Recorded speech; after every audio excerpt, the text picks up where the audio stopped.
మహాపరిశుద్ధుడైన దేవ, మహోన్నతుడా, సర్వశక్తిమంతుడా, నీ సన్నిధిలో మరొకసారి నిలబడి ఉన్నాము. నీ వాక్యం ఎదుగు మేము వచ్చి ఉన్నాము. దైవావేశం వలన కలిగిన ప్రతి లేఖనము గద్దించుటకు, సరిచేయుటకు, బుద్ధి చెప్పుటకు ప్రయోజనకరమై ఉన్నదని నీ బైబిల్ సెలవిస్తున్నది దేవ. గత ఆదివారం మాతో మాట్లాడిన విధానం బట్టి నీకు వందనాలు. ఈ సమయంలో ఆ యొక్క దైవావేశం వలన కలిగిన ఆ యొక్క లేఖనమును మేము సమీపిస్తుండగా మరొకసారి మమ్మల్ని దీవించు, ఆశీర్వదించు. మా హృదయంలో, మా ఆలోచనలను, మా తలంపులను నీ స్వాధీనంలో ఉంచుకోనండి. ప్రతి అవిశ్వాసమును, అపనమ్మకమును సంఘంలో నుంచి, స్థలంలో నుంచి దూరపరిచి నీ వాతావరణాన్ని ఇక్కడ ఉంచుమని, ప్రతి ఒక్కరిని స్వాధీనంలో ఉంచుకోమని ప్రార్థిస్తున్న దేవ.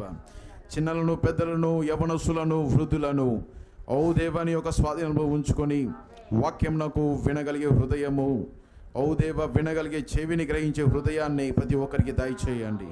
ఈ సమయంలో తగ్గింపుతోనూ వినయముతోనూ మీ ఎదుగు మేము సమీపిస్తుండగా నీ వాక్యంను తెరిచి మీరు మాతో మాట్లాడమని ఈ సమయంలో నేను ఆహ్వానిస్తూ సమస్త మహిమ, ఘనత, ప్రభావం నీకు చెల్లిస్తూ ప్రభు అయిన యేసుక్రీస్తు నామమున ప్రార్థిస్తున్నాను తండ్రి. ఆమేన్. నా ప్రభు అయిన యేసుక్రీస్తు నామంలో మీ అందరికీ నాకు శుభములు తెలియజేస్తున్నాను. ప్రతి ఒక్కరూ సంతోషంగానే ఉన్నారని నేను నమ్ముతున్నాను. నేను ఎక్స్పెక్టేషన్, ఎదురు చూపును కలిగి ఉన్నారని నేను నమ్ముతున్నాను. నేను ఆమేన్. ఈరోజు చాలా త్వరగా మనకు ఇవ్వబడిన చాలా సమయం ఉన్నది కనుక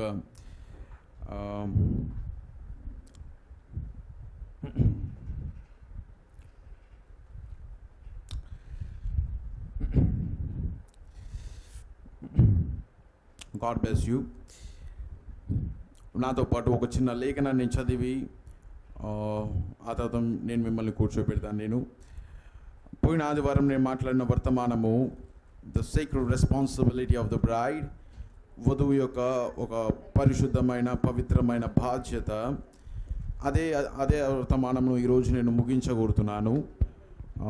చాలా ప్రాముఖ్యమైన దాన్ని మీద తీసుకొచ్చి నేను ముగిస్తాను. నేను ఆమేన్. పోయిన వారం ఎంతమందికి అర్థమైనది? కొంచెం ఆలస్యమైనప్పటికీ ప్రతి ఒక్కరు అర్థం చేసుకున్నారని నమ్ముతున్నాను. నేను ఈ ఉదయకాల సమయంలో కూడా దేవుడు మాట్లాడతాడు. అదే వర్తమానమును నేను కంటిన్యూయేషన్ చేస్తున్నాను. The secret responsibility of the bride, వధువు యొక్క ఒక పరిశుద్ధమైన బాధ్యత, పవిత్రమైన ఒక బాధ్యత.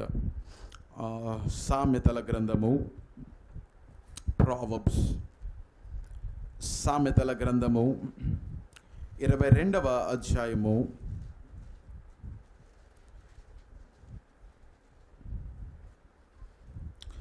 6వ వచనము. ప్రావర్బ్స్, సామెతలు 22వ అధ్యాయము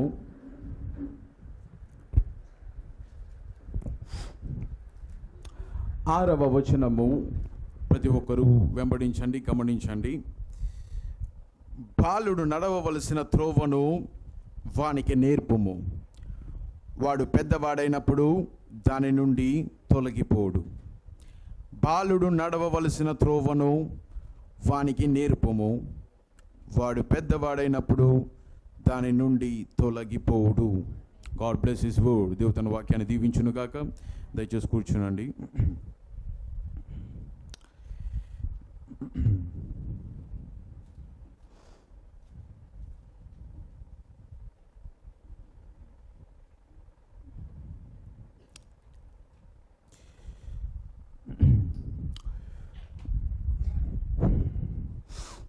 బాలుడు నడవవలసిన త్రోవను వానికి నేర్పుము, వాడు పెద్దవాడైనప్పుడు దాని నుండి తొలగిపోడు.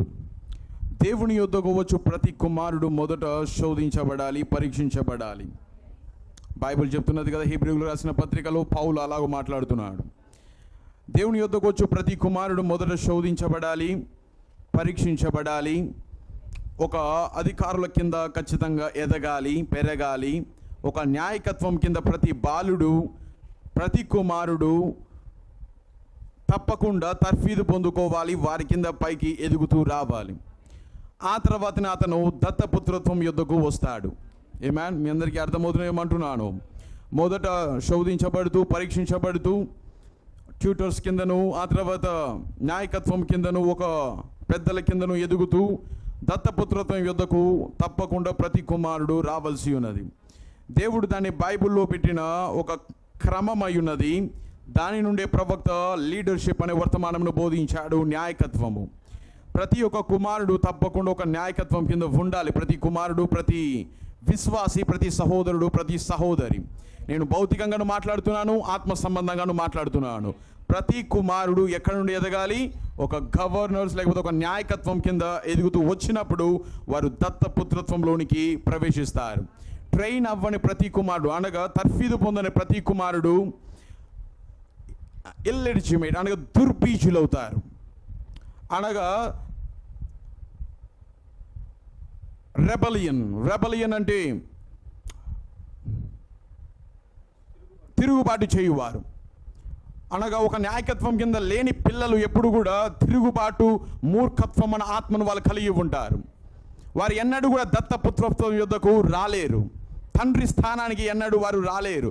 కానీ ఒక కుమారుడు ఒక దత్తపుత్రత్వం యొద్దకు రావాలి అంటే తప్పకుండా ఒక న్యాయకత్వం కింద అతను ఉండాలి. అది భౌతికంగా అయినాను, ఆత్మ సంబంధంగా సంఘంలో ఉన్న ప్రతి ఒక్కరైనాను ఏ న్యాయకత్వం కింద ఉండాలని ప్రవక్త మాట్లాడాడు? పరిశుద్ధాత్మ యొక్క న్యాయకత్వం కింద ఏ వ్యక్తి అయితే అనుసరిస్తూ వెళ్తాడో, దాని కింద లోబడి వెళ్తాడో, అతను ఎక్కడికి వస్తాడు? తండ్రి యొక్క స్థానానికి వస్తాడు, దత్తపుత్రత్వానికి వస్తాడు. It's a great mystery. ఇవన్నీ కూడా గొప్ప మర్మములు అయి ఉన్నవి. ఈరోజు నేను కోర్సు ఒక 2 కోర్సుని చదవగోరుతున్నాను మీ ముందు.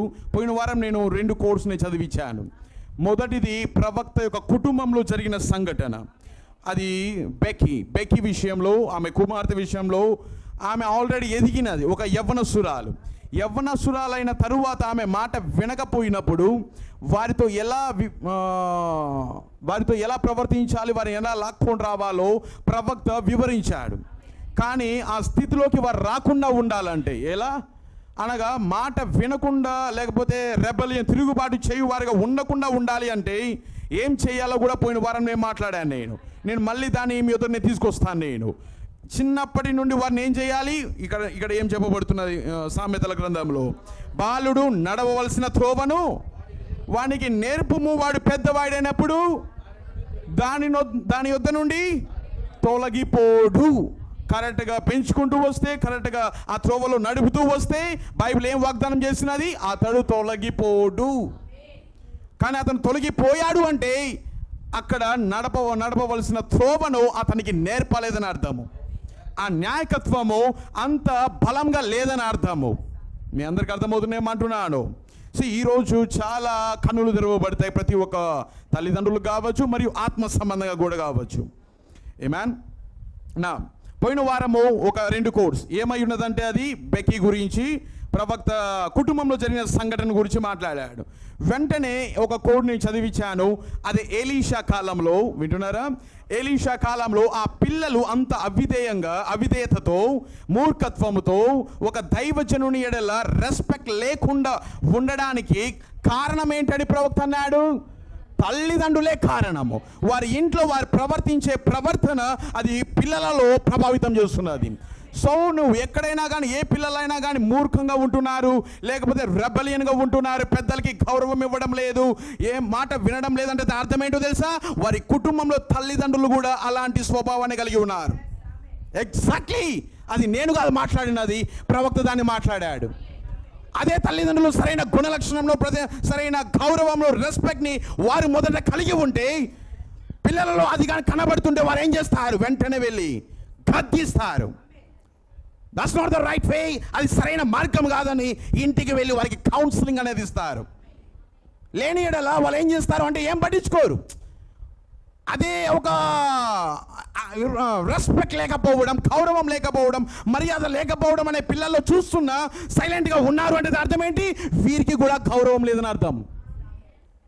Did you understand something? అందుకే చాలా మంది అంటారు ఇక్కడ కూడా మీరందరూ కూడా ఈ బ్రైట్ టబర్నకల్ యొక్క పిల్లలై ఉన్నారు. Is that right? ఈ బ్రైట్ గుడారం, తిరుపతిలో ఉన్న వధువు గుడారం యొక్క కుమార్తెలు అయి ఉన్నారు మీరందరూ, మనమంతా కూడా. అప్పుడు ఎవరైనా బయట నుండి ఎవరైనా వచ్చినప్పుడు ఇక్కడ ఉన్న పిల్లలు సరైన విధానంలో ప్రవర్తించకపోతే ఎవరిని అంటారు? ఎలాంటి బోధ వస్తున్నది ఈ సంఘంలో నుండి? ఈ యొక్క సంఘము ఎలాంటి పిల్లలని ఎలా కంట్రోల్ చేస్తున్నది, ఎలా వారికి నేర్పిస్తున్నదని సంఘాన్ని మాట్లాడతారు. సంఘంలో ఉన్న తల్లిదండ్రులు ఎవరో కాదు, ఇక్కడ బలిపీఠము. ఈ బలిపీఠము బలంగా లేదని బయట వాళ్ళు మాట్లాడతారు. కారణం ఏంటో తెలుసా? ఇప్పుడు ఏ సంఘంలోనైనా సరైన ప్రవర్తన, భయము, వణుకు, రెస్పెక్ట్ అనేది కానీ సంఘంలో ఉన్న ప్రజల్లో లేకపోతే ఎవరిని మాట్లాడతారు? అక్కడ ఉన్న సంఘ కాపని, నాయకత్వాన్ని మాట్లాడతారు.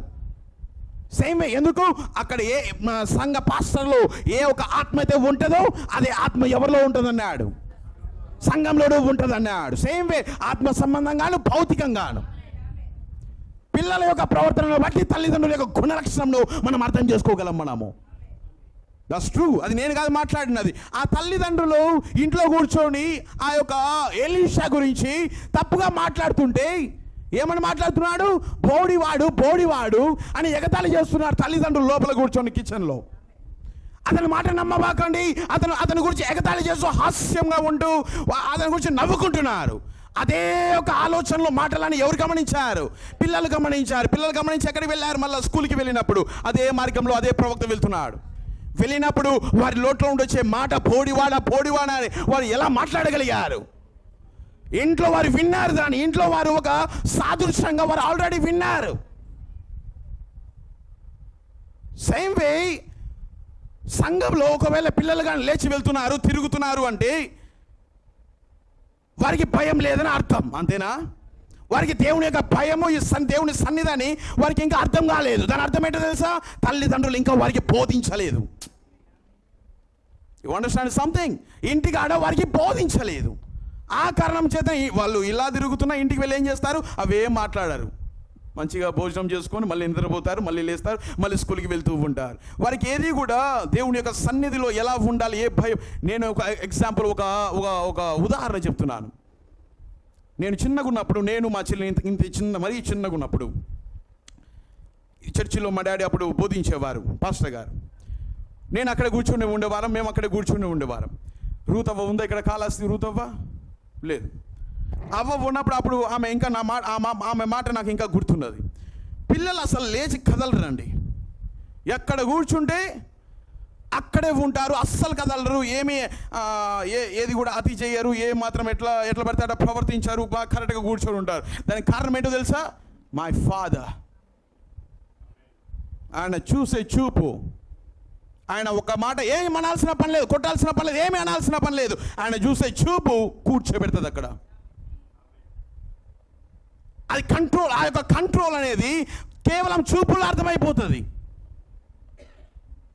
కానీ ఈరోజు సంఘంలో ఎలాగుండాలో తల్లిదండ్రులు బోధించడం లేదు. ఎలా వారిని తీసుకురావాలో అవేమీ బోధించడం లేదు. నేనేమి సొంతంగా మాట్లాడడం లేదు ఇక్కడ.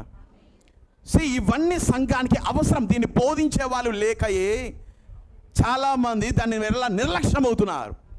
కానీ పరిశుద్ధాత్మ ప్రవక్త ద్వారా సమస్తమును బోధించాడు. కేవలం ముద్రలు మాత్రమే కాదు, కేవలము మర్మాలు మాత్రమే కాదు. ఇక్కడ ఉన్నారా? సమస్తమును బోధించాడు. నేను అదే పోయిన వారం నేను మీ ఎదురు తీసుకొచ్చాను. నేను ఆ కార్యాలను, ఆ కోడ్ని నేను చూపించాను. అందుకే యాక్చువల్ ప్రవక్త ఏమన్నాడు? ఆ తల్లిదండ్రుల నోటి యొద్ద, వారి పిల్లల యొద్ద అవి మాట్లాడకుండా నోరు మూసివేయవలసి ఉన్నది. వారు అవేవి మాట్లాడకుండా ఉండాల్సింది అని అన్నాడు ప్రవక్త. వారు ఏం మాట్లాడనై ఉండాలి? కేవలం వాళ్ళు వ్యతిరేకంగా మాట్లాడకుండా సైలెంట్గానే ఉండాలి.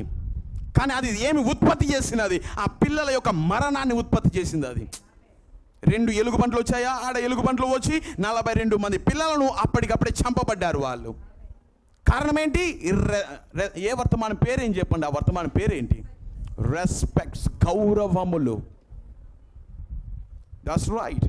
నేనేమంటున్నాను? తల్లిదండ్రుల్లో గౌరవం లేదు అంటే కారణం ఏంటో తెలుసా? తల్లిదండ్రులు పిల్లల్లో గౌరవం, రెస్పెక్ట్ అనేది ఆ విధానం లేదు అంటే తల్లిదండ్రులు దాన్ని పట్టించుకోవడం లేదు, దాన్ని బోధించడం లేదంటే వీరికి కూడా అలాంటి గౌరవం లేదని అర్థం. That's right. నా ఇప్పుడు మనం కోర్స్ లోపలికి వెళ్ళి, మొదట ఒక ఫ్యామిలీ మొత్తం కరెక్ట్గా ఉండాలి, ఫ్యామిలీ మొత్తము దేవునిలో ఎదగాలి అంటే మొదట ఎవరు కరెక్ట్గా ఉండాలని ప్రవక్త మాట్లాడాడు. భార్య భర్తలు, పేరెంట్స్ అనేవారు కరెక్ట్గా ఉండాలి. ఆ తర్వాత ఎవరు కరెక్ట్గా వస్తారు లైన్లోకి? పిల్లలు కరెక్ట్గా వస్తారు. అది ప్రవక్త ఏం మాట్లాడుతున్నాడో మనకు గమనిద్దాం. మనము వర్తమానం యొక్క పేరు ద థింకింగ్ మ్యాన్స్ ఫిల్టర్, ఆలోచన పరుని యొక్క వడపోత సాధనం అనే వర్తమానంలో మీ అందరికీ కోడ్ చాలా బాగా తెలుసు అనుకుంటాను. తెలియని వారి కోసం నేను మళ్ళీ మీ వద్దకు నేను ఈ యొక్క కోడ్ని నేను తీసుకొస్తున్నాను. నేను ఆ thinking man's filter paragraph number 73, 1965, 1965, 8వ నెల 22వ తేదీ సాయంకాలము ప్రవక్త యొక్క వర్తమానం బోధించాడు. దీనిలో ఒక అద్భుతమైన కొన్ని మాటలు మాట్లాడాడు. Very important, very powerful. 73 paragraph ఇక్కడ ఉన్నారా, వెంబడిస్తున్నారా? Oh for the grace of God that he would give us understanding of such great mysteries. దేవుని యొక్క కృపను బట్టి గొప్ప మర్మములను అర్థం చేసుకున్నటకు ఆయన మనకు అనుగ్రహించాడు. ఇక్కడ ఉన్నారా? యాజ్ పాల్ స్పోక్ హియర్, పౌలు చెప్పినట్లుగా ఫర్దర్ ఆన్ డౌన్ ఎఫిషియన్స్, పౌలు ఎక్కడ చెప్పాడు? ఎఫ్ఎస్సీలకు రాసిన పత్రికలో ఆయన చెప్పినట్లుగా ఎవరి గురించి మాట్లాడుతున్నారు? ఎఫ్ఎస్సీలో speaking of the husband and wife, భర్త భార్య గురించి పౌలు ఎఫ్ఎస్సీలో మాట్లాడాడు. శనివారం కూడా సంఘ కాపరి ఎవరి ఇంట్లో, అది బ్రదర్ వాసు వారి యొక్క ఇంట్లో కూడా ఇదే లేఖనాలని ఎత్తుకున్నాడు. ఆయన స్త్రీ ఎలాగుండాలి, పురుషుడు ఎలాగుండాలనే లేఖనములను ఆయన పైకెత్తాడు. ప్రవక్త కూడా ఎఫ్ఎస్సీలో ఎవరి గురించి పౌలు మాట్లాడుతున్నాడు? ఎఫ్ఎస్సీలో రాసిన పత్రికలో హస్బెండ్ అండ్ వైఫ్ అండ్ సరే ఇలాగూ చెప్పాడు, దిస్ ఈజ్ అ మిస్టరీ, ఈ మర్మము గొప్పదై ఉన్నది. అంతేనా? ఉన్నదా? ఎఫ్ఎస్సి నాతో పాటు ప్రతి ఒక్కరు ఎఫ్ఎస్సీలోకి రాసిన పత్రిక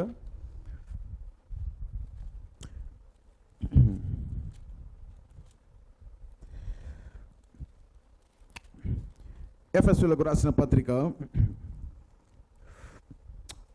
5వ అధ్యాయము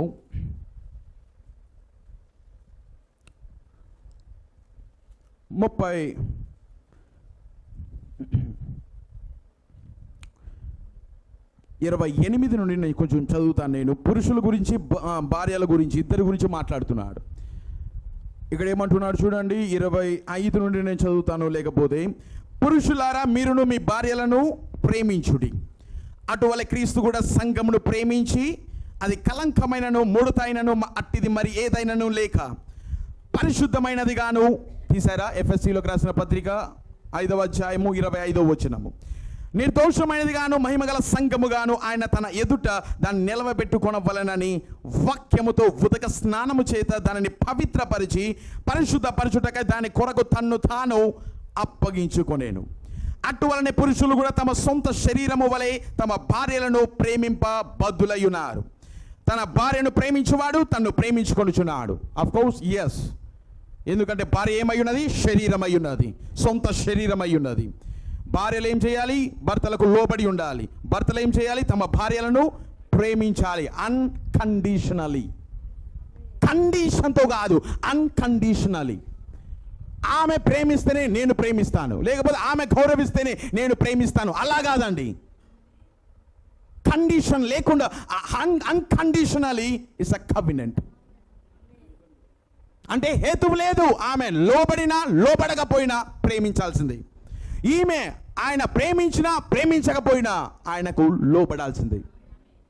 ఇస్ దట్ రైట్? నిజంగా మీకు అర్థమవుతున్నది? అనగా మన పుట్టక మునిపే ఆయన మనల్ని ప్రేమించాడు.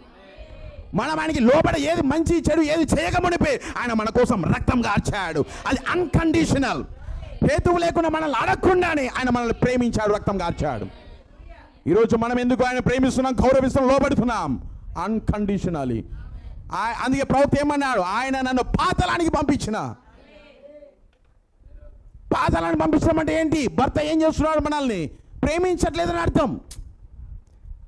ప్రవక్త ఏమన్నాడు? ఆయన నన్ను పాతాళానికి పంపించిన, ఆయనను నేను గౌరవించినట్లు, ఆయన నేను సంతోషపరచున్నట్లు నేను పాతాళానికి వెళ్తానన్నాడు. దాని అర్థం ఏంటి? అన్కండిషన్. ఆయన నన్ను ప్రేమించినా ప్రేమించకపోయినా, ఆయన నన్ను గౌరవించినా గౌరవించకపోయినా నేను ఆయనను నమ్ముతాను, నేను ఆయనను ప్రేమిస్తాను. ఇది అసలైన మర్మం. ఈ మర్మము అందుకే కింద మాట్లాడుతూ వస్తున్నా చూడండి, 32.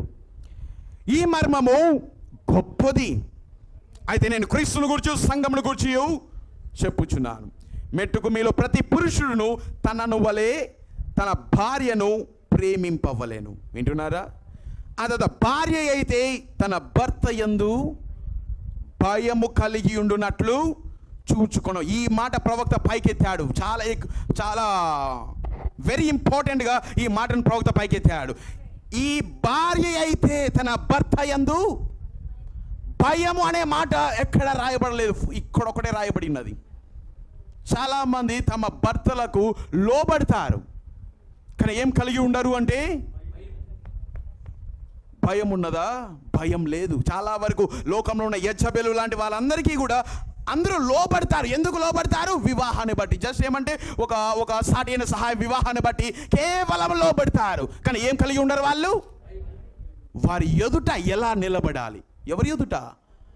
బయట వారి ఎదుట, ఏదో అధికారుల ఎదుట కాదండి, మీ భర్త ఎదుట ఎలా నిలబడాలి? వారిని ఎట్లా పడితే మాట్లాడకూడదు. ఇది నిజంగా చెప్తున్నాను నేను. చాలా వరకు క్యాజువల్గా ఉండిపోతారు, కానీ బైబిల్ ఏం చెప్తున్నది? వారి ఎడల భయమును కలిగి ఉండాలి. దేవుని ఎడల కేవలం ప్రేమను మాత్రమే కాదు, ఏం కలిగి ఉండాలి? దేవుని ఎదుట భయమును కలిగి ఉండాలి. అందుకే అతను వారి ఎదుట హేళనగా మాట్లాడకూడదు వారిని. మీకు అర్థమవుతున్నది? హేళన చేసి ఎట్లా పడతాడు చేసి అనగా ఇర్రెస్పెక్టివ్ అనగా గౌరవం లేని విధంగా వారిని మాట్లాడకూడదు. ఎన్నడూ వారి ముందుకు వెళ్ళకూడదు. చాలామంది ఒక పరిస్థితులు వచ్చినప్పుడు భర్తను డామినేట్ చేస్తూ ముందరికి వెళ్తారు, ఇండైరెక్ట్గా వెనకాలే ఉండి డామినేట్ చేస్తూ ఉంటారు. భయం లేదు, గౌరవము లేదు. కానీ బైబిల్ ఏం చెప్తున్నది? భయము కలిగి ఉండునట్లు చూచుకోలేవలేను. ఈ లేఖనాన్ని ప్రవక్త ఇక్కడ మాట్లాడుతున్నాడు. హస్బెండ్ అండ్ వైఫ్ గురించి పౌలు ఎఫెసీలో మాట్లాడుతున్నాడు. అండ్ సైడ్ ఇలాగూ చెప్పాడు, దిస్ ఇస్ అ మిస్టరీ. ఈ మర్మము, ఇదే మర్మము, ఈ మర్మము గొప్పది. అంతేనా? How the women should be in respects to they husband. భర్తల ఎడల ఎలా భార్యలు గౌరవంను కలిగి ఉండాలనో పౌలు అక్కడ మాట్లాడాడు. గౌరవం, రెస్పెక్ట్స్ అనగా గౌరవంని ఎలా కలిగి ఉండాలో పౌలు ఇక్కడ మాట్లాడాడు. ఈవెన్ ద సెకండ్ ప్లేస్, రెండవ స్థలంలో, ఐ బిలీవ్ ఇట్ ఈస్, నేను నమ్ముతున్నాను, ద ఎంటైర్ బైబిల్ అంతటిలో the reverence was ever spoke to. ఈ వచనంలోనే బైబిల్ అంతటిలోను భయము అనే మాట రాయబడిందంట. ఎవరి ఎడల? భర్త ఎడల భయమును కలిగి ఉండాలి అనే మాట ఈ ఒక్క చోటనే రాయబడి ఉన్నది. ఈ మాటను పైకెత్తుతున్నాను, రెవరెన్స్ అని. ఆమేన్. Say the woman seeing she reverence her husband, తప్పకుండా స్త్రీలు ఏమి చూచుకొనవలెను? తమ భర్తల ఎడల భయమును కలిగి ఉండినట్లు చూచుకొనవలెను. Then husband ought to live, then వినండి, అలాంటప్పుడు భర్త తప్పకుండా, ఆట్ అంటే తప్పకుండా, to live such a life before his wife. అనగా భార్యలు తమ భర్త ఎడల అలాంటి భయమును కలిగి ఉండాలి అంటే భర్తలు ఏం చేయాలంట? ఆమె భయపడే విధముగా అతని జీవితం ఉండాలి. సో ఇద్దరికి రెస్పాన్సిబిలిటీ ఉంది, పురుషులకు భార్యలకు ఇద్దరికి రెస్పాన్సిబిలిటీ. ఈమె భయపడాలి, ఈమె ఖచ్చితంగా లోబడాలి. కానీ అలా లోబడాలి అంటే పురుషుడు ఎలాగుండాలి? అటువంటి జీవితమును కలిగి ఉండాలి. That his wife could reverence him as a son of God. అంటే ఇతను ఎలాగుండాలి? పురుషుడు ఎలాగుండాలి? దేవుని కుమారుని వలె ఉండాలి. దేవుని కుమారుడు ఎవరు? క్రీస్తు. క్రీస్తు వలె ఉండాలి, క్రీస్తును ప్రతిబింబించాలి. క్రీస్తును ప్రతిబింబించినప్పుడు ఆటోమేటిక్గా భార్య ఏం చేస్తుంది? లోబడుతుంది. కానీ కొంతమంది యెజబెల్ లాంటి స్త్రీలు ఉంటారు, ఎంత జీవించినా కూడా వారు లోబడరు. కొంతమంది, ఇద్దరికి సమానమైన ఒక బాధ్యత ఉంది. వీరు క్రీస్తు వలె జీవించాలి, అప్పుడు ఆటోమేటిక్గా భార్యలు కూడా భయపడతారు. Amen? Yes. And if he doesn't live that kind of life, అటువంటి జీవితమును ఆ పురుషుడు జీవించని ఎడల, వింటున్నారా? అటువంటి జీవితం జీవించని ఎడల, well then course she would not reverence him. అప్పుడు ఈమె తన భర్తకు భయపడాల్సిన పని లేదు. ఎందుకంటే అతను క్రీస్తును పోలి నడుచుకోవడం లేదు, అతను క్రీస్తు వలె ఉండడం లేదు, అతను క్రీస్తు కాకుండా, క్రీస్తు కాకపోతే ఇంకేముంటుంది అతనిలో? భయమే ఉండాలి, లోకమే ఉండాలి. లోక సంబంధంగా నడుచుకున్నప్పుడు భార్య దాని విషయంలో భయపడాల్సిన పని లేదు. నా మాటనా లేకపోతే ఇది ప్రవక్త మాటనా? ప్రతి ఒక్కరికి బాధ్యత ఉందని నేను చెప్తున్నాను. నేను మొదట భార్య భర్తల దగ్గర ఈ విషయం కానీ ఉంటే పిల్లలు కరెక్ట్గా వస్తారు. Because she knows what he is made of. ఎందుకంటే వివాహానికి ముందు ఆమె ఎక్కడో ఉంటుంది, అంతేనా? వివాహం అయిన తర్వాత ఎక్కడికి వస్తుంది? ఆమె నీ సన్నిధిలోనే తిరుగుతుంటుంది. ఇప్పుడు అనగా నీ ప్రతి కదలికను, నీ యొక్క ప్రతి ఆలోచనను, నీ ప్రతి మాటను ఆమె చూస్తూ ఉంటుంది, గమనిస్తూ ఉంటుంది. నువ్వు దేంతో నింపబడ్డావో, దేంతో తయారు చేయబడ్డావో, నీ మనసు దేంతో తయారు చేయబడినదో ఆమె గమనిస్తుంది. 2-3 సంవత్సరాలైనా కూడా గమనించి ఆమెకు అర్థమైపోతుంది. నువ్వు నిజంగా దేవుని కుమారుడువా, నువ్వు నిజంగా నీ యొక్క స్థానాన్ని నువ్వు తీసుకుంటున్నావా, నిజంగా నువ్వు క్రీస్తు వల్ల నిలబడుతున్నావా లేదా అని నీ భార్య సాక్ష్యం ఇచ్చేస్తుంది. అదేనంటున్నాడు ఆయన. ఆమెకు అర్థమవును, ఆమె తెలుసుకును అతను దేంతో నిర్మించబడ్డాడు. But when it is a man that is a reverent man, ఎప్పుడైతే ఒక మనుష్యుడు భయభక్తులు కలిగిన మనుషుడు అవుతాడో, ఎవరికి? దేవునికి ఎప్పుడైతే reverent man, reverent and clean, ఆ పురుషుడు ఎలాగ ఉండాలి? భయము, దేవుని ఎలా భయము మరియు పరిశుద్ధంగా ఉన్నప్పుడు with his wife and before his family, తన యొక్క భార్య ముందు మరియు అతని యొక్క కుటుంబం ముందు పరిశుద్ధంగాను భయముతోను రియల్ సర్వెంట్ ఆఫ్ గాడ్, నిజమైన దేవుని యొక్క దాసుడుగా అతను జీవించినప్పుడు, then the women, children and all, ఎవరెవరు? స్త్రీ మరియు పిల్లలు అందరూ should respect the servant of God. అంటే ప్రతి పురుషుని ఎలా పిలుస్తున్నాడు అండి? దేవుడు క్రీస్తు వల్ల జీవించే ప్రతి పురుషుని ఏమంటున్నాడు? The servant of God. అంటే దేవుని యొక్క దాసుడు కేవలం ఇక్కడ పాస్టర్ మాత్రమే కాదు, మీ కుటుంబంలో నీవు దేవుని దాసుడై ఉన్నావు. ఎప్పుడు నువ్వు క్రీస్తు వల్ల జీవించినప్పుడు అప్పుడు పిల్లలు, కుటుంబము, భార్య అందరూ నీకు భయపడతారు, భయముతో నీకు గౌరవాన్ని ఇస్తారు. Is that right? నిజమేనా? అంటే మొదట దేవుడు ఎప్పుడు పరిపూర్ణుడే. దేవుడు పరిపూర్ణతలోనికి వెళ్ళాల్సిన పని లేదు. దేవుడి తర్వాత ఎవరున్నారు? పురుషుడు పరిపూర్ణంగా మొదట ఉండాలి. ఆ తర్వాత ఎవరు పరిపూర్ణంగా ఉండాలి? భార్య. ఆ తర్వాత పిల్లల దగ్గరికి అది వస్తుంది. ఈ కోడ్ని ఎప్పుడు మర్చిపోబాకండి. నేను ఒకవేళ సహోదరు కానీ ఎవరైనా కానీ గ్రూప్లో దాన్ని పెడతారు, ఎప్పుడు దీన్ని చదువుతూనే ఉండండి, దీన్ని రిమైండ్ చేయండి. మనము ఎలాగుండాలి, ఆమె ఎలాగుండాలి, పిల్లలు ఎలాగుండాలి. దీని అంతటికీ మూల కారణం ఎక్కడ నుండి వస్తున్నది? న్యాయకత్వము, దేవుని యొక్క దాసుడైన హస్బెండ్. ఆమేన్. మీకు ఎంతమంది తెలుసు, సంఘంలో ఏదైనా విషయాలు కానీ తెలియకపోతే, దేవుని వాక్య విషయంలో ఏదైనా విషయాలు తెలియకపోతే స్త్రీలు ఎవరిని అడగాలని బైబిల్ చెప్తున్నది? తమ ఇంటి వద్ద తమ భర్తలను అడగవలేను అని ఉన్నది. అంతేనా? అంటే వర్తమానం కానీ ఆదివారం కానీ ఏమైనా అర్థం కాకపోతే స్త్రీలు ఇంటికి వెళ్ళిన తర్వాత అడుగుతున్నారా లేదా? అంటే అన్ని బాగా అర్థమైపోతున్నాయా? ఆసక్తి ఉన్నప్పుడు, లేకపోతే దాన్ని వినేటప్పుడు మీరు ఎవరిని అడగాలి? ఇంటికి వెళ్ళి భర్తలను అడగాలి. అప్పుడు భర్తలు ఎలాగుండాలి? ఆ అడిగే ప్రశ్నను చెప్పగలిగే ప్రత్యక్షత కలిగి ఉండాలి. అంటే ఎలాంటి బాధ్యత, ఎలాంటి రెస్పాన్సిబిలిటీ భర్తల మీదను భార్యల మీద ఉన్నది? భర్తలు డౌట్ వస్తే, భర్తలకు కూడా అనుమానం వస్తే ఎవరిని అడుగుతాడు? పాస్టర్ని అడుగుతాడు. కానీ ఖచ్చితంగా ఈ సమస్త ప్రత్యక్షతను కలిగి ఉండాల్సిన బాధ్యత అది ఎవరికి ఉండాలి? తప్పకుండా భర్తకు ఉండాలి, పురుషునికి ఉండాలి. ఎందుకంటే తమ కుటుంబానికి బోధించాలి కాబట్టి. నిజంగానే దీన్ని ఎంజాయ్ చేస్తున్నారా, లేకపోతే నిజంగా దీన్ని ఇష్టపడుతున్నారా లేదా? ఏ మ్యాన్ బ్రదర్, ఇవన్నీ కొంచెం కఠినంగానే ఉన్నది, లేకపోతే కొంచెము వినడానికి కానీ కొంచెం ఓకే అన్నట్టుగా ఉన్నది. లేదు, దీనికి విలువ ఇవ్వండి, దేవుడు దీవిస్తాడు. మీ ఫ్యామిలీస్ కూడా రేపొద్దున మీకు ఎంతమంది తెలుసు? ఖచ్చితంగా లెక్క ఒప్పజెప్పాలా మీరు? ప్రతి ఫ్యామిలీలో ఉన్న ప్రతి ఒక్కరు లెక్క ఒప్పజెప్పాలి. దేవుడు నీ యొక్క అకౌంట్ని అడుగుతాడు. నీ అకౌంట్ని చూపించు. నువ్వేం చేశావు, నువ్వు ఎలా పెంచావు, నువ్వు ఎలా నడిపించావు, నీ యొక్క స్థానాన్ని గుర్తించావా లేదా? నీ అకౌంట్ నాకు చూపించాను. తీర్పు దినమున నువ్వు ఆయన ముందు నిలబడాలి. అందుకే దేవుడు ఇప్పుడు ఏం చేస్తున్నాడు? వాక్యాన్ని విప్పి మాట్లాడుతున్నాడు. ప్రవక్త యొక్క వర్తమానాన్ని తీసి ఆయన మీకు వివరిస్తున్నాడు, బయలుపరుస్తున్నాడు. ఎప్పుడు తప్పును మరొక వైపు వేయడానికి ప్రయత్నించబాకండి. మొదట తప్పును మనలో చూసుకోవాలి. ఉండొచ్చు వేరే వాళ్ళు కూడా పొరపాట్లు ఉండొచ్చు, కానీ ఎక్కువగా వేరే వాళ్ళ దాంట్లోనే ఎక్కువ పొరపాట్లు చూస్తూ ఉంటాం.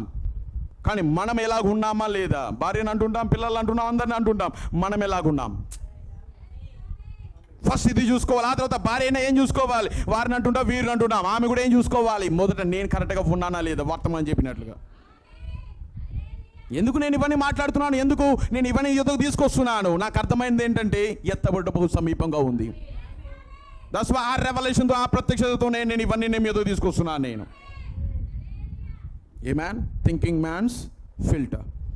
ఇప్పుడు అసలైన కోట్ ప్రవక్త ఎంత సూటిగా మాట్లాడుతున్నాడో మనం గమనిద్దాం. ఇది కూడా చాలా సూటిగా ఉన్నది కదా, చాలా డైరెక్ట్గా ఉన్నది. ఇది ఏమీ కూడా ఆయన అటు ఇటు మార్చి చెప్పడం లేదు, డైరెక్ట్గా ఉన్నది అది.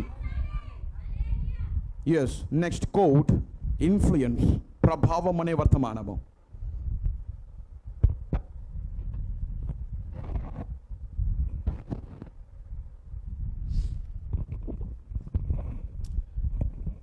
ఈ కోడ్ని చదివినప్పుడు ఇలాంటి ప్రవక్త అన్ని విషయాలలోనూ మాట్లాడుతున్నాడు, సమస్తమును ఎలా బోధించాడో మనకు అర్థమవుతుంది. Influence 1963 1130b 25 paragraph number 25. Influence, ప్రభావం అనే వర్తమానము 25వ పేర. ఈ పేరలను మళ్ళీ ధ్యానించండి, ఇంటికి వెళ్ళి మళ్ళీ కూర్చొని నిదానంగా చదవండి, మీకు పరిశుద్ధాత్మ బయలుపరుస్తాడు. One of the greater lackings of our day to day, మన దినములలో కొరత, మహా గొప్ప కొరత ఏంటంటే, కొరత మనకి ఏది తక్కువ అయింది అంటే ఇక్కడ in America and the rest of the world, అమెరికాలోను మరియు మిగిలిన ప్రపంచం అంతటిలోనూ మనకి ఏది కొరతగా ఉందంటే, ఏది లేకుండా ఉంది అంటే ఇస్ గాడ్లీ పేరెంట్. మొదట ఏమన్నాడు ఆయన? దైవికమైన తల్లిదండ్రులు కొరతగా ఉన్నారు. అంటే ఈరోజు తల్లిదండ్రులు కరెక్ట్గా లేరు. కేవలం చర్చికి వచ్చేసినామా, మేము దైవికమైన కుటుంబం, వెళ్ళిపోయామా, మేము దైవికమైన తల్లిదండ్రులం, ఫ్యామిలీ. చర్చికి వచ్చినంత మాత్రాన మీకు దైవికమైన తల్లిదండ్రులు కాదు, పాటలు పాడినంత మాత్రాన దైవికమైన తల్లిదండ్రులు కాదు. మీ యొక్క లైఫ్ ఇంటిలో తెలిసిపోతుంది. చాలా వరకు ఫ్యామిలీస్లో ప్రాబ్లం రావడం ఏంటో తెలుసా? భర్త దేవుని కుమారుడు వల్ల జీవించడు, కొన్నిసార్లు భార్య దేవుని యొక్క కుమార్తె వలె ఆమె జీవించదు. ఈ రెండు ప్రాబ్లమ్స్ వలన ఏమొస్తుంటాయి? గొడవలు వస్తాయి. కానీ ఎవరెవరు వారి స్థానంలో కానీ ఉంటే ప్రాబ్లం రాదు. లవ్, ప్రేమ అనేది ఎప్పుడు గొడవలు, చాలా సహజం అండి, గొడవలు ఉంటాయండి. వింటారా? చాలామంది అంటారా, తల్లిదండ్రుల యొక్క మ్యారేజ్ యొక్క వ్యవస్థలో, ఈ యొక్క జర్నీలో ఖచ్చితంగా గొడవలు వస్తాయి, అప్పుడు మేము కూడా చూస్తామని చాలా చెప్తారు. కానీ గొడవలు వస్తున్నాయంటే మనం అర్థం చేసుకోవాల్సింది ఏంటంటే, నేను నా స్థానంలో నిలబడ్డానా లేదా, ఆమె తన స్థానంలో నిలబడినదా లేదా. అప్పుడు ఎందుకు గొడవలు వస్తాయి? ప్రేమ తప్ప ఇంకా దయ్యం ఎలాగొస్తుంది లోపలికి? నిజమేనా? Godly parent to set an influence upon their children. వారు దేన్ని వదలాలి? పిల్లల మీదకి వారి ప్రభావమును వారి మీదకి వదలాలి. వీరు ఎలా జీవిస్తూ, దైవిక తల్లిదండ్రులుగా వీరు జీవిస్తూ వారి యొక్క ప్రభావమును పిల్లల మీదకి వదలాలి. కానీ అది కొరతగా ఉంది. ఈరోజు తల్లిదండ్రులే దైవికంగా లేరు. The parents of this day got away from the principles of the scripture. లేఖనం యొక్క నియమ నిబంధనల నుండి తల్లిదండ్రులే దూరం అవుతున్నారు. వాక్యాన్ని వారే పట్టించుకోకుండా ఉన్నారు. అంతేనా? Yes, they went more to the fashions of the world. తల్లిదండ్రులు ఎక్కడికి వెళ్తున్నారు ఇప్పుడు? లోక సంబంధమైన ఫ్యాషన్లకు దగ్గరగా వెళ్తున్నారు. ఎంతమంది తెలుసు? పక్కింటి వారి వల్ల ఉండాలని ఎంతమంది ప్రయత్నిస్తారు? Fashions of the world. వారి ఇంట్లో టీవీ ఉందంటే ఇక్కడ కూడా ఐ టెల్ యూ, దాన్ని పగలగొట్టండి ఇంటికి వెళ్ళి. మీరు పిల్లలకి బోధించారు కానీ టీవీ బోధిస్తుంది. మీరు పిల్లలతో వాక్యాన్ని బోధించారు, ఎందుకు? ఫుల్ టైం జాబ్లో ఉంటారు ఇద్దరు. ఓ బ్రదర్, ఇస్ ఇట్ ట్రూ? ఇది నిజమేనా? ఇది పిల్లలకు బోధించాల్సింది ఇప్పుడు బోధించే తల్లిదండ్రులు ఇంటి వద్ద లేరు. వారు ఎక్కడున్నారు ఇప్పుడు? ఆఫీస్ వర్క్లో ఉన్నారు ఇద్దరు, కానీ వారికి బోధించేది ఇంట్లో టీవీ టెలివిజన్ ఏమై ఉన్నది? పాతాళం యొక్క ద్వారమై ఉన్నది అది. ఐటెల్ ఎప్పుడు చెప్తున్నా నేను, ఇంటికి వెళ్ళి టీవీని పగలగొట్టండి, అది దయ్యము మీ ఇంట్లో కూర్చొని ఉన్నది.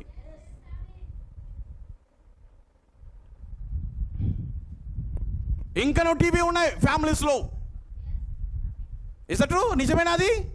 కానీ దానికి ఎన్నో ఎక్స్క్యూజెస్ చెప్తూ ఉంటారు. అది ఇది ఇది అది ఎక్స్క్యూజ్ చెప్తూ ఉంటారు. ప్రవక్త అన్నాడు, నో మోర్ ఎక్స్క్యూజెస్.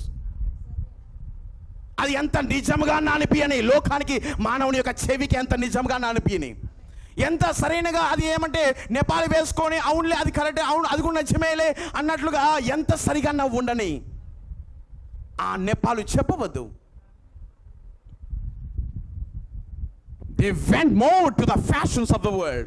మీకు తెలుసు కదా ఎంతమందికో ఆ ఇంట్లో టీవీ వస్తుంటుంది, ఆ టీవీలో న్యూస్ వస్తుంటుంది, ఆ న్యూస్ ఎక్కడ నుండి వస్తుంది, ప్రపంచంలో ఏం జరుగుతున్నదో ఆ టీవీలో నుండి వస్తుంటుంది. ఇప్పుడు వీళ్ళు ఏమనుకుంటారు, వారికంటే వారిని ఎందుకు మన మీద ఆధారపడాలో, వారి మీద ఎందుకు మనం టీవీ వద్దకు వెళ్ళి ఆ న్యూస్ తెలుసుకోవాలా, మనం కూడా ఒక టీవీ పెట్టుకుంటే మనకు కూడా ఏమొస్తుంది, వాళ్ళకంటే ముందుగా సమాచారం మనకు వస్తుంది, ఒకరి మీద ఆధారపడాల్సిన పని లేదు. చాలామంది అంటారు, బ్రదర్ ఇది కూడా టీవీయే కదా అంటారు. ఈరోజు ఎంత దయ్యంగా ఆర్గనైజ్ చేసిందో చూడండి, అనగా అన్నిటినీ తన సిస్టమ్ని సెటప్ చేసిందో చూడండి. ఒకప్పుడు ఇది కేవలం ఒకప్పుడు దేనికి వాడేవారంటే జస్ట్ ఫోన్, కానీ ఇప్పుడు ఏమైపోయింది, దీనిలో న్యూస్ ఛానల్, సోషల్ మీడియా, మొత్తం టీవీ ఇక్కడికి వచ్చి పడిపోయినది. ఇది ఉంది, ఇది మాత్రం పెట్టుకుంటే ఏం తప్పు, అందులో టీవీ పెట్టుకుంటే ఏం తప్పు, ఇది ఎక్స్క్యూజెస్. బ్రదర్ ప్రవక్త ఎన్ని కోర్స్ చూపించాలా, నేను చూపిస్తే నా సమయం సరిపోదు ఈరోజు.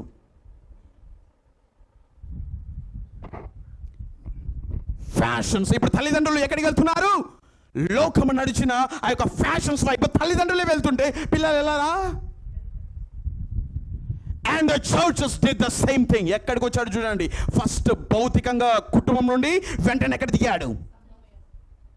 రెండింటినీ మాట్లాడుతున్నాడు. నేను అది చెప్తున్నాను. నేను ఎవరెవరు వెళ్ళిపోయారంట? కుటుంబంలో ఉన్న తల్లిదండ్రులు, కుటుంబం మొత్తము లోక సంబంధమైన ఫ్యాషన్ల వైపు వెళ్ళిపోయినది. And the churches did the same thing. అంటే కుటుంబము మరియు సంఘము రెండు సమాంతరము. కుటుంబం ఎలాగైతే లోక ఫ్యాషన్ల వైపు లోకమంతా ఇంట్లోకి తెచ్చిపెడుతున్నారో, ఈరోజు సంఘాల్లో కూడా లోక సంబంధమైన ఫ్యాషన్లు లోపల తెచ్చిపెడుతున్నారు. అంతేనా? హై హీల్స్ వేసుకొచ్చినా కూడా ఒక బోధకుడికి ఏం మాట్లాడాడు, వాళ్ళు ఎలాంటి డ్రెస్ వేసుకుంటున్నా బోధకుడికి ఏం మాట్లాడాడు. ప్రవక్త ఏమన్నాడు అటువంటి బోధకుల గురించి? అతను వెన్నెముక్క లేనివాడు చెప్పాడా? That's right. ఈరోజు సంఘాలు కూడా లోక సంబంధమైన ఫ్యాషన్లకు బాగా లోపల అలవాటు అయిపోయినది, లోపలికి వచ్చేస్తున్నాయి అన్ని. In doing that we let it loose and brought the world into the church. ఏం చేస్తామంటే మనమే విప్పాం, అనగా ద్వారమును తెరిచి లోకము సంఘంలోకి వచ్చినట్లుగా మనమే అనుమతిస్తున్నాం. ఈ రెండు, కుటుంబానికి మరియు సంఘానికి. ప్రతి సంఘ శాఖల్లో చూడండి లోకం తూరిపోయినది. ఫ్యామిలీస్లోనే ఇప్పుడు చూడండి లోకం లోపల ఉన్నది. Perfect example television, TV.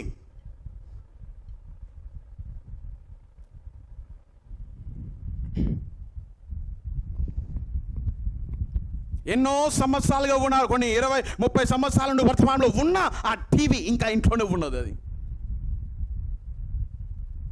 దానికి ఎన్నో ఎక్స్క్యూజెస్, దానికి ఎన్నో నేపాలు.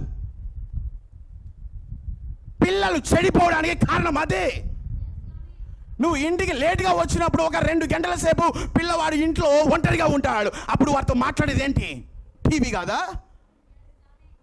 దయ్యం అది. And that's the reason we have this great day, if I say it respectfully here before these young people. ఈ యవ్వనస్తుల మధ్యలో చాలా గౌరవంగా నేను దీన్ని మాట్లాడాలనుకుంటున్నాను. ప్రవక్త ఎవరిని గమనిస్తున్నాడు? యవ్వనస్తులు గమనిస్తున్నాడు. వారి మధ్య నేను ఎలా మాట్లాడాలనుకుంటున్నాను? రెస్పెక్ట్ఫుల్గా మాట్లాడాలనుకుంటున్నాను. The reason we got so many hoods and so forth. ఈరోజు హూడ్స్ అంటే ఎవరో కాదు, గ్యాంగ్స్టర్స్. గ్యాంగ్స్టర్స్ అంటే తెలుసు కదా. ఈరోజు లోకంలో ఇంత ఎక్కువ మంది, చాలా మంది గ్యాంగ్స్టర్స్ రావడానికి కారణం, as they call it, a bad character. హూడ్స్ అంటే ఎవరు? బ్యాడ్ క్యారెక్టర్, అనగా మంచి గుణలక్షణం లేని వాళ్ళు. దాని లోకస్తులు అంటారు, లోక సంబంధమైన కుర్రవాళ్ళు, bad characters, too much of it. ఈ వీళ్ళందరూ రావడానికి కారణం because of the home life that they were influenced by in the earlier days. వారందరూ గ్యాంగ్స్టర్స్ రావడానికి కారణం ఏంటి? వారు చిన్నప్పుడు ఎదిగిన ఇంటి ప్రభావం. నిజమేనా?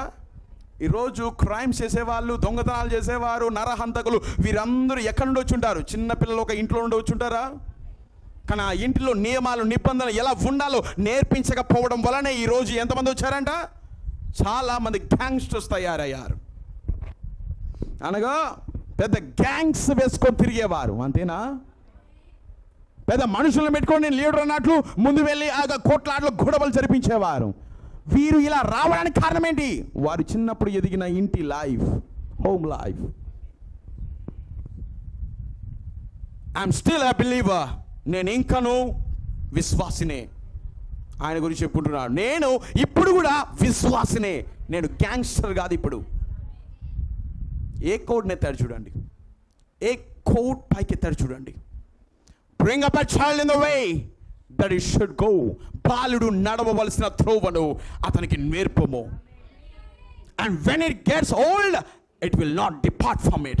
అతను పెద్దవాడైనప్పుడు దాని నుండి తొలగిపోడు. ఏ లేఖనాలు పైకెత్తాడు ఆయన? సామెతలు 22, 23, 22 6వ వచనము ఈ లేఖనాలు పైకెత్తాడు. ఇవన్నీ మాట్లాడుతూ సంఘము అది నడవవలసిన త్రోవను ఆ సంఘములకు నేర్పము. ఆ సంఘము పెద్దదైనప్పుడు దాని యొద్ద నుండి తొలగిపోదు. అంటే నేను ప్రతిదీ బోధించాలా లేదా? ప్రతి క్రమమును, ప్రతి యొక్క సరైన మార్గమును నేను బోధించాలి. నేను ఇక్కడ ఎలా బోధిస్తున్నానో మీరు మీ పిల్లలకు బోధించే బాధ్యత మీకుంది. పిల్లలు కనిన తర్వాత భోజనం పెట్టడం, మంచి బట్టలు కట్టడం, బాగా వస్త్రాలు పెట్టడం, అది కాదు మీ బాధ్యత. అది మాత్రమే కాదు మీ బాధ్యత. బాలుడు నడవవలసిన త్రోవను వానికి నేర్పుము. ఏ త్రోవ అది? ఏ త్రోవ అది? ఆ త్రోవ ఏంటో చెప్పండి నాకు. ఎడ్యుకేషన్ కాదు, ఆ యొక్క జ్ఞానంలో నడిపించడం కాదు, మంచి డబ్బు సంపాదించే మార్గంలో నేర్పించడం కాదు. వే ఆఫ్ ద లార్డ్, ప్రభు యొక్క మార్గంలో నేర్పించు.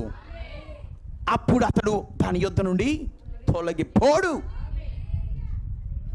కానీ అతను తొలగిపోకుండా ఉండాలంటే మొదట ఎవరు కరెక్ట్గా ఉండాలి? తండ్రి, ఆ తర్వాత తల్లి, ఆ తర్వాత పిల్లలు కరెక్ట్గా వస్తారు. నా ప్రేరణ ఇదంతయు, నా ప్రేరణ ఎక్కడ నుండి వస్తున్నదంటే వర్తమానంలో నుండేనండి. నేనేం సొంతంగా ఎవరినో ఉద్దేశించి నేను ఇక్కడ మాట్లాడడం లేదు. ఎవరినో వారిని తక్కువ చేయాలి, ఎవరినో వారిని గట్టిగా మాట్లాడాలి, పగతోనూ ఈర్షతోనూ ఇలా మాట్లాడడం లేదు నేను. It's a parental love. ఇది తల్లిదండ్రుల వంటి ప్రేమ వంటి ప్రేమ ఈ బలిపీఠం మీద వస్తున్నది. వెళ్దామా కొంచెం? ఎంత బాగా ప్రవక్త మాట్లాడుతున్నాడు. Now Uziah was a boy.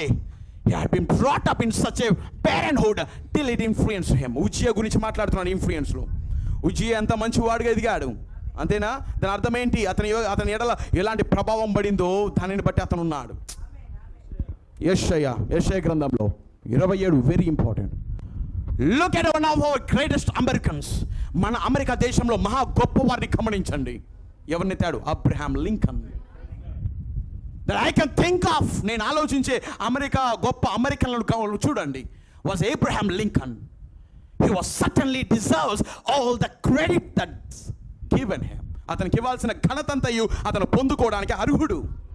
అతనికి ఇవ్వాల్సిన ఘనతంతయు అతను పొందుకోవడానికి అర్హుడు. అండ్ మోర్, ఎక్కువగా ఇవ్వడానికి అర్హుడు అతను. He had a bad start. అతను మొదలైనప్పుడు ఎలా స్టార్ట్ అయ్యాడు?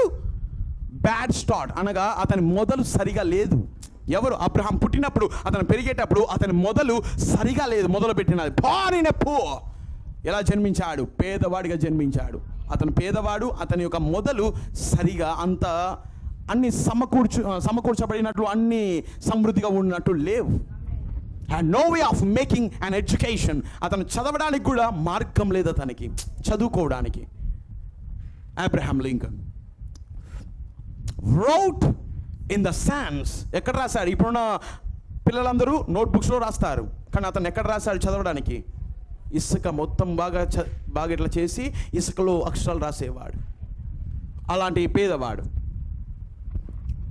We understand that the only 2 books that he ever owned in his life.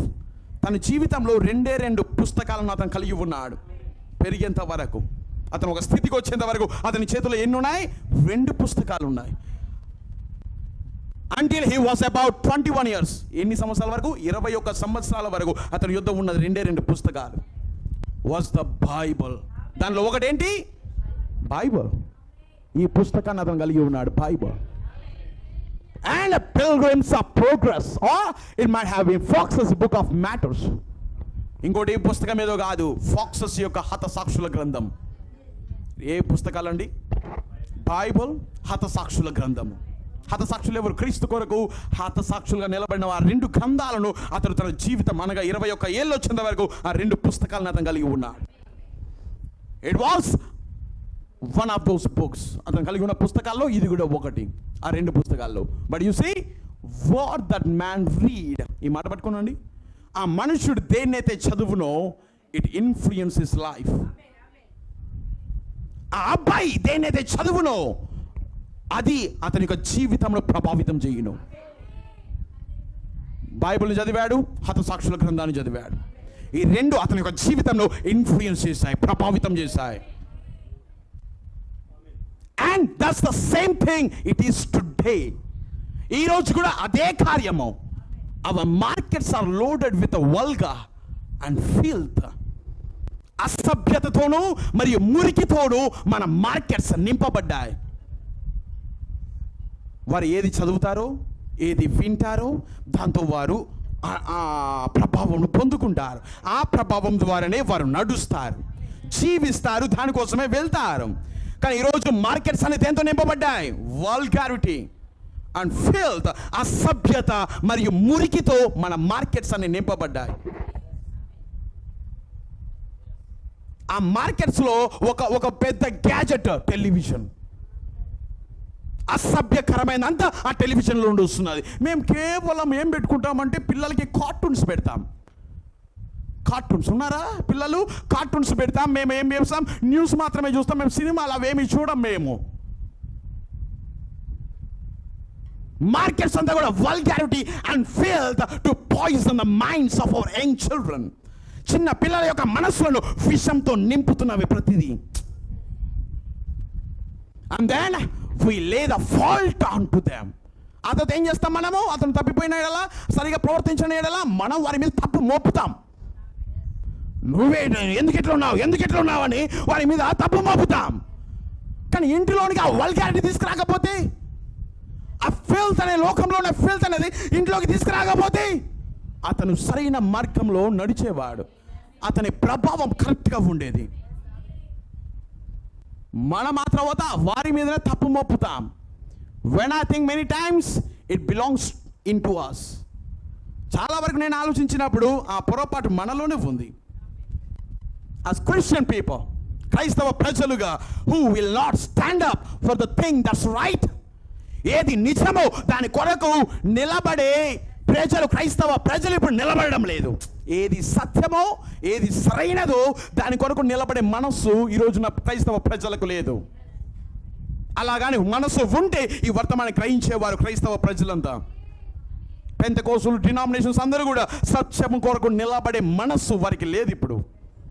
కానీ ఈ సంఘంలో ప్రతి ఒక్కరికి ఉన్నదని నేను నమ్ముతున్నాను. నేను ఈ సంఘంలో ప్రతి ఒక్కరికి అటువంటి హృదయం, సత్యం ఏమై ఉన్నదో దాని ప్రకారం నిలబడే హృదయం ఉన్నదని నేను నమ్ముతున్నా. నా హృదయం అంతటితో నేను నమ్ముతున్నాను నేను. And have those things loved off our shelves and so forth. ఏది సరైనదో, ఏది మంచి నియమాలో, ఏది బైబిల్లో దేవుని యొక్క సిద్ధాంతాలు, నియమాలు ఏవైతే ఉన్నాయో వారి ఇంటిలో ఉన్న షెల్ఫ్లో ఉండి దాన్ని పెరికేస్తున్నారు. Loved off our shelves. Shelves అంటే ఏవో కాదు, ప్రవక్త ఉద్దేశము హృదయము. వారి యొక్క హృదయంలో నుండి, షెల్ఫ్లో నుండి, వారి యొక్క నివాస స్థలంలో నుండి నియమ నిబంధనలన్నీ పెరికేస్తున్నారు. And so forth. Then in our homes also, మన ఇళ్లలో కూడా, మన కుటుంబాలలో కూడా we let loose and permit all these vulgarities and things to come in to our home. మన ఇళ్లలోకి ఏం అనుమతిస్తున్నాం మనము? వల్గారిటీస్, ఆ యొక్క లోక సంబంధమైన అసభ్యకరమైనటివి, లేకపోతే వ్యర్థమైనటివి, సత్యము కానీ లోక సంబంధమైనటివన్నీ కూడా మన మన ఇంటిలో, మన కుటుంబంలోనికి వచ్చినట్లు మనం లూజ్ చేస్తున్నాం. టు ఇన్ఫ్లుయెన్స్ ద చిల్డ్రన్, పిల్లల్ని ప్రభావితం చేయడానికి ఇన్ఫ్లుయెన్స్ చేస్తున్నాం.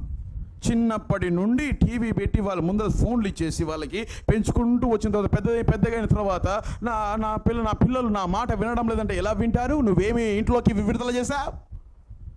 ఏంటి విడుదల? ఇంట్లోకి ఏ విడుదల చేశావు? వల్గారిటీ అంతా ఫోన్లలో నుండి వారికి వెళ్ళిపోయింది. ఫెయిల్త్ అంతా కూడా లోకంలో ఉన్నదంతా కూడా వారికి వెళ్ళిపోయినది. సాతాను ఎంత ఆర్గనైజ్డ్గా వాడు ఎంత సిస్టమేటిక్గా వాడు పనిచేస్తుంటే మనం ఎంత సిస్టమేటిక్గా ఉండాలి. ఏమాన్, మీ అందరికి అర్థమవుతుంది నేను మాట్లాడుతున్నాను. ప్రవక్త దాని తర్వాత ఇలానే మాట్లాడుకుంటూ వెళ్తున్నాడు. సేమ్ ఎక్కడెక్కడ కనబడుతున్నారు పైన మాట్లాడినట్లు, కుటుంబంలోను మరియు సంఘంలోను. ఈ ఫిల్త్ అనేది లోపలికి రావడం వలన ప్రజలు ఇల్లెజిటిమేట్ అనగా భిర్బీజులు అనేటువంటి వారు పైకి ఉత్పత్తి అవుతున్నారు. ఇక్కడ ఉన్నారా? వెంబడిస్తున్నారా?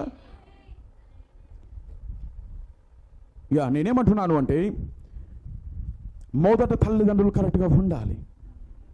ఆ తర్వాత పిల్లల గురించి నేను ఇప్పుడు మాట్లాడతాను. నేను ఏమై ఉండదు. ఇప్పుడు ఈ రెండు కోడ్స్ మీకు అర్థమైనదా క్లియర్గా? ప్రవక్త ఏం మాట్లాడుతున్నాడో సేమ్ మీకు అర్థమైనది నేను మాట్లాడుతున్నాను. ఇప్పుడు ఒక స్త్రీ, బైబిల్లో ఒక మంచి తల్లి యొద్దకు మనం వెళ్దాం. ఆమె ఎలా పెంచినది, ఎలా ఆమె యొక్క కార్యం ఏమై ఉన్నదో బైబిల్లో ఒక అద్భుతమైన ఒక తల్లి, ఒక మదర్హుడ్, మాతృత్వపు అను మంచి గుణలక్షణములు కలిగిన ఒక స్త్రీ బైబిల్ గ్రంథంలో ఉన్నది. మొదటి సమూయేలు గ్రంథము. వెంబడిస్తారా నన్ను? మొదటి సమూయేలు గ్రంథము 1వ అధ్యాయము.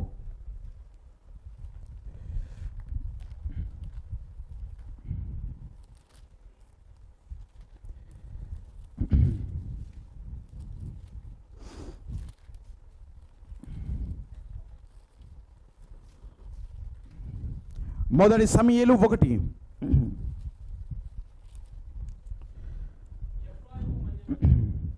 Now 1 minute. 9వ వచనము.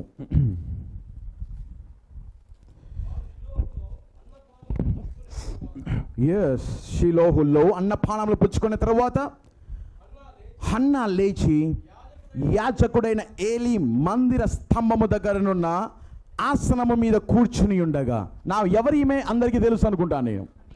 హన్నా. ఈమె యొక్క భర్త పేరు ఎల్కానా. 2 భార్యలు ఇతనికి ఉన్నారు, హన్నా మరియు పెనిన్నా. అంతేనా? 2వ వచనంలో ఆ కార్యం అంతా ఉన్నది. కానీ పెనిన్నాకు చాలా మంది పిల్లలు ఉన్నారు, అంతేనా? కానీ హన్నాకు కుమారులు లేరు. కానీ ఆమె దుఃఖాక్రాంతులు అవుతున్నది. ఆమె ఒక భారమును హృదయంలో కలిగి ఉన్నది. ద గ్రేటెస్ట్ మదర్హుడ్ క్యారెక్టర్స్ అనేది ఈమెలో కనబడుతున్నాయి. ఒక మాతృత్వము లేకపోతే తల్లి గుణలక్షణములు ఈమెలో కనబడతాయి. చూడండి 9వ వచనంలో ఆమె ఎక్కడ కూర్చున్నదండి? షిలోహులో దేవుని యొక్క మందిర స్తంభము దగ్గర ఉన్న ఆసనం మీద కూర్చొని ఉండగా 10 బహు దుఃఖాక్రాంతురాలై వచ్చి యెహోవా సన్నిధిని ప్రార్థన చేయుచు బహుగా ఏడ్చుచు. ఇది ఓల్డ్ ఫ్యాషన్ ప్రేయర్. ఇది పాతకాలపు ప్రార్థన విధానం. ఈరోజు ఎక్కువగా ఇలాంటి ప్రార్థనలు ఇప్పుడు కనబడవండి. వై? The luxurious life. అన్నీ అంతా సమృద్ధిగా ఉంది. లోకంలో ప్రతి ఒక్క మిడిల్ క్లాస్ అప్పర్ క్లాస్కి వెళ్తున్నాడు, అంతేనా? మరి పేదవాడు నిదానంగా డబ్బులు సంపాదించి మిడిల్ క్లాస్కి వస్తున్నాడు. అందరూ ధనవంతులు అవుతున్నారు.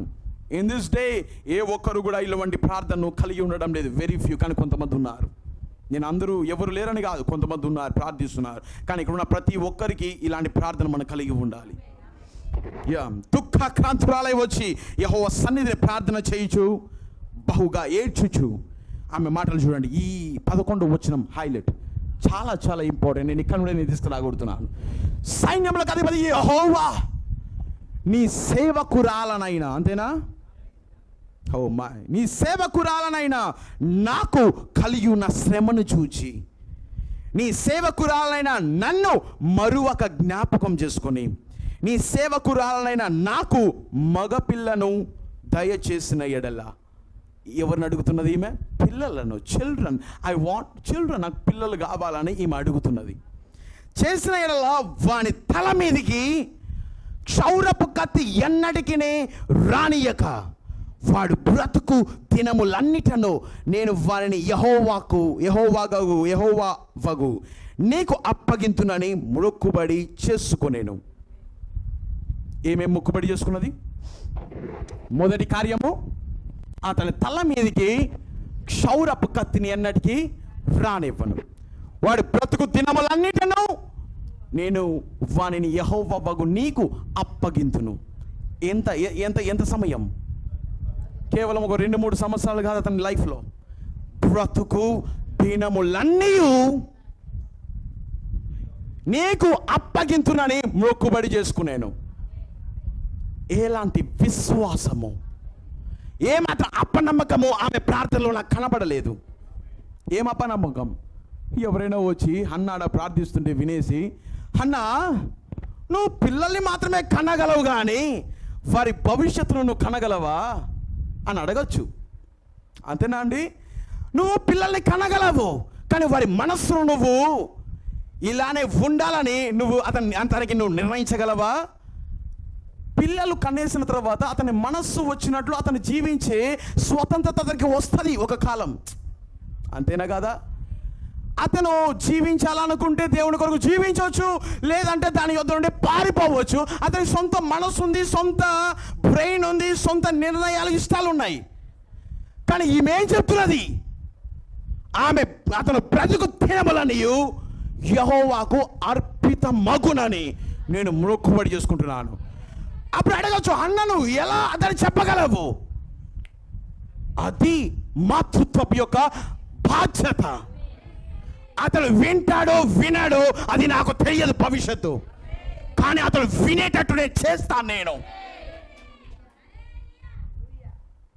ప్రతి ఒక్క స్త్రీలు వారి యొక్క బాధ్యత, వారి యొక్క రెస్పాన్సిబిలిటీ, వారి పిల్లలను కనేటప్పుడు వారు తీసుకోవాల్సిన నిర్ణయం, నిశ్చయత ఇది.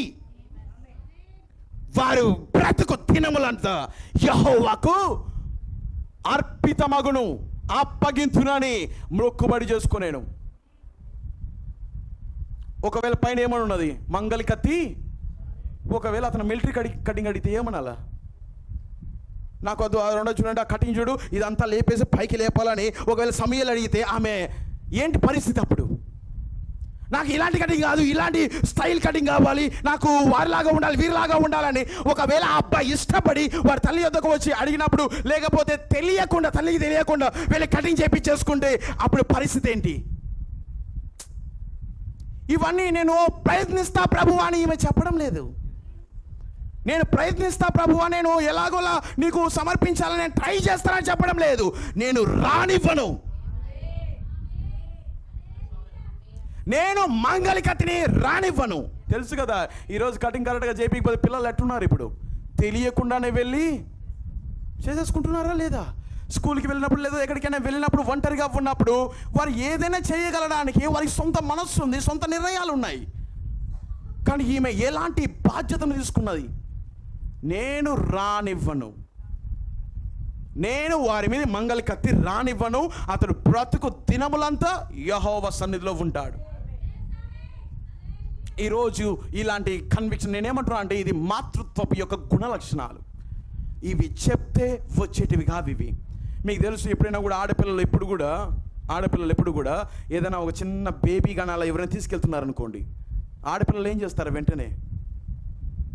వెంటనే ఎత్తుకోవాలి, వారి పైకి ఎత్తుకోవాలి, అలా ఇలా తిరగాలి. అదే మగపిల్లలు చేయరు అట్లా. కానీ ఎవరు చేస్తారు? ఆడపిల్లలు వెళ్ళి ఆటోమేటిక్గా నాకు ఇవ్వననే ఆ బిడ్డని తీసుకొని అలా ఇలా తిరుగుతూ ఉంటారు. దాని అర్థం ఏంటో తెలుసా? ప్రవక్త చెప్పినట్లుగా వాళ్ళు పుట్టినప్పుడే మాతృత్వం అంటే కాదు, తల్లి యొక్క గుణలక్షణములు ఆల్రెడీ లోపల ఉన్నాయి. అవి చెప్పినా చెప్పకపోయినా ఆటోమేటిక్గా అవి వచ్చేస్తాయి. అవి అలాగునే మాతృత్వము తల్లి యొక్క గుణలక్షణాలు ఇవి. పిల్లలు కనిన తర్వాత ఫుడ్ ఇవ్వడము, బట్టలు ఇవ్వడము, అన్ని సమకూర్చడం, అది కాదు మాతృత్వం యొక్క గుణలక్షణాలు. క్రైస్తవ స్త్రీ యొక్క గుణలక్షణాలు. అతని మీదకి మంగళకత్తి రానివ్వను. అతడు ఒకవేళ పారిపోతే ఏంటి పరిస్థితి? వెళ్తుంది ఈమె. వింటున్నారా? ప్రతి నిమిషము, ప్రతి సమయము ఆమె కన్నులు అబ్బాయి మీద పెడుతుంది. ఎందుకు? ఈమె తీసుకున్న బాధ్యత లాంటిది. అది చెప్తే కూడా వచ్చేది కాదు. అది ఆటోమేటిక్గా అది ప్రతి క్రైస్తవ స్త్రీ యొక్క గుణలక్షణము. అదే ఒక స్త్రీ ఎప్పుడు కూడా తన బిడ్డని ఇక్కడ పెట్టుకొని నేను చూసుకుంటాను, ఈరోజు నేను చూసుకుంటాను అని ఒకవేళ ఇచ్చేసింది అనుకోండి, ఎవరైనా వచ్చి తీసుకున్నారు అనుకోండి, ఏ తల్లైనా కూడా అబ్బా నాకు పెద్ద పని తగ్గింది అని అనుకోదు. సొంత బిడ్డ ఇంకొకరు చూసుకుంటే అబ్బా నాకు బాగా పని తగ్గిపోయింది, నేను కొంచెంసేపు ఒక బాగా రిలాక్స్ అయిపోతాను, బాగా పండుకుంటాను. అది తల్లి యొక్క గుణలక్షణం కాదు. అది బిడ్డను అక్కడికి ఇచ్చేసినా ప్రతి సమయంలో కన్ను అక్కడే పెడుతుంది. నేను అంటున్నాను, ఈ కార్యాలన్నీ కూడా చెప్తే వచ్చేటివి కావు. ప్రత్యక్షత కలిగిన స్త్రీలు, ఒక క్రైస్తవ స్త్రీలు వీటిని తప్పకుండా కలిగి ఉంటారు. పెద్దవాడైన తర్వాత వాడికి నేర్పవలసిన త్రోవను వానికి నేర్పము. వాడు పెద్దవాడైనాక దాని యొద్ద నుండి తొలగిపోడు. ఆ వాగ్దానమును, ఆ ఒక ప్రత్యక్షతను ఈమె కలిగి ఉంది. దేవుడు ఆమె యొక్క రెస్పాన్సిబిలిటీ, ఆమె తీసుకున్న నిర్ణయమును దేవుడు గౌరవించాడు. అలాగుననే ఒక కుమారుని కూడా ఇచ్చాడు. అంతేనా? కింద చదువుతాం.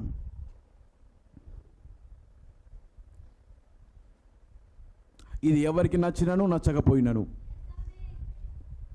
ఈ వర్తమానాన్ని ఖచ్చితంగానే బోధిస్తాను నేను. ఇవి మాత్రమే కాదు, ఇంకా చాలా ఉన్నాయి. ఎందుకంటే ఇది నా బాధ్యత. రేపొద్దున నేను తిరుపతి దగ్గర నిలబడినప్పుడు ఇవన్నీ నేను బోధించాను ప్రభు అని చెప్పాలా నేను.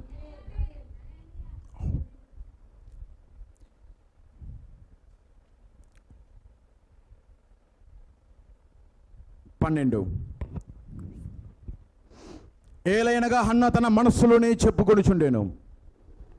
ఆమె పెదవులు మాత్రము కదులుచుండి ఆమె స్వరము వినపడకయుండెను. కనుక ఏలి ఆమె మత్తురాలై ఉన్నదనుకొని, ఎంతవరకు నీవు మత్తురాలవై ఉందువు, నీవు ద్రాక్షారసముని యొద్ద నుండి తీసివేయమని చెప్పగా, ఇతను గుడ్డివాడు, కళ్ళు మందగించాయి. ఇది ఎవరికి సాదృశ్యం అన్నాడు ప్రవక్త? లవోదికియా. సమయలు ఏలి ఎవరికి సాదృశ్యము? లవోదికియా. లవోదికియా ఏమైపోయినది? గుడ్డిది. ఆ ప్రార్థన పాతకాలపు ప్రార్థన. ఈవెన్ అటువంటి ప్రార్థనను వివేచించలేని స్థితిలో ఉన్నది ఏలి, అనగా ఈ లోకము. ఎవరైనా వచ్చి అలా ప్రార్థిస్తున్నారు అనుకోండి, ఏడుస్తూ దుఃఖాక్రాంతురాలై, ఏంది ఈమె ఇలా ప్రవర్తిస్తోంది, ఏమి ఇలా అనగా వివేచించేది లేదనమాట. అది పాతకాలపు పద్ధతి, ప్రార్థన విధానం అని ఈరోజు బయట ఉన్న సంఘాలు ఎవరు కానీ గుర్తించే స్థితిలో ఎవరు లేరు.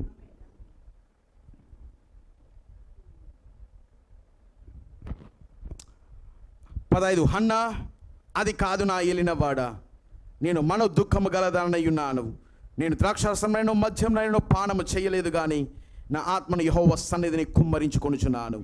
నీ సేవకురాలనైన నన్ను పనికి మాలిన దానిగా ఎంచవద్దు. అత్యంతమైన కోప కారణమును బట్టి బహుగా నిట్టూర్పులు విడుచుచు నాలో నేను దీన్ని చెప్పుకొనుచుంటున్నా. నేను అంతటి ఏలి, నువ్వు క్షేమంగా వెళ్ళము.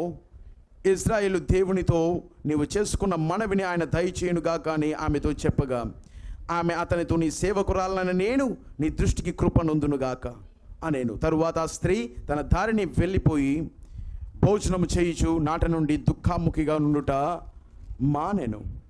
తరువాత వారు ఉదయమందు వేగరమే లేచి యెహోవాకు మ్రొక్కి తిరిగి రామాలోని తన ఇంటికి వచ్చిరి. అంతటా ఎల్కానా తన భార్యయగు హన్నాను కూడెను. యెహోవా ఆమెను జ్ఞాపకము చేసుకొనెను. కనుక హన్నా గర్భము ధరించి దినములు నిండినప్పుడు ఒక కుమారుని కని, నేను యెహోవాకు మొక్కుకొని వీడిని అడిగితేనని వానికి సమూయేలును పేరు పెట్టాను. ఎల్కానాయును అతని ఇంటి వారందరూ యెహోవాకు ఏటేటా బలిని అర్పించుటకు మొక్కుబడిని చెల్లించుటకు పోయిరి. అయితే హన్నా బిడ్డ పాలు విడిచు వరకు నేను రాను, వాడు యెహోవా సన్నిధిని అగుపడి తిరిగి రాక అక్కడనే ఉండునట్లుగా నేను వాడిని తీసుకొని వత్తునని తన పెనిమిటితో చెప్పి వెళ్ళక యుండెను. పిల్లలను కనిన తర్వాత కూడా దేవుని వాగ్దానమును ఆమె మర్చిపోలేదు, ఆమె బాధ్యతను ఆమె మర్చిపోలేదు. పాలు విడిచేంత వరకు నేను ఇక్కడనే ఉంటాను. ఎప్పుడైతే మొట్టమొదటిసారి నేను ఈ అబ్బాయిని దేవుని యొక్క సన్నిధి తీసుకొస్తానో అప్పటి నుండి అతను అక్కడే ఉంటాడు, కానీ నాతో పాటు తిరిగి రాడు. రెస్పాన్సిబిలిటీ ఇది, ప్రతి తల్లి యొక్క రెస్పాన్సిబిలిటీ ఇది.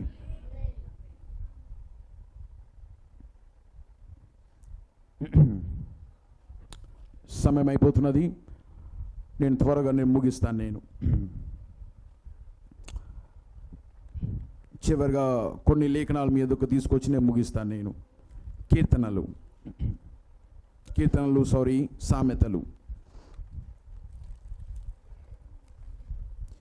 సామెతలు 22వ అధ్యాయము.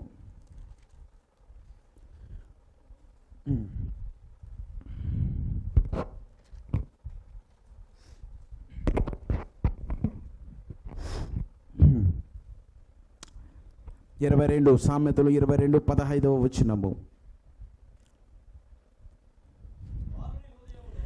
బాలుని హృదయంలో మూఢత్వము స్వాభావికముగా పుట్టును, శిక్షాదండము దానిలో నుండి తోలివేయును.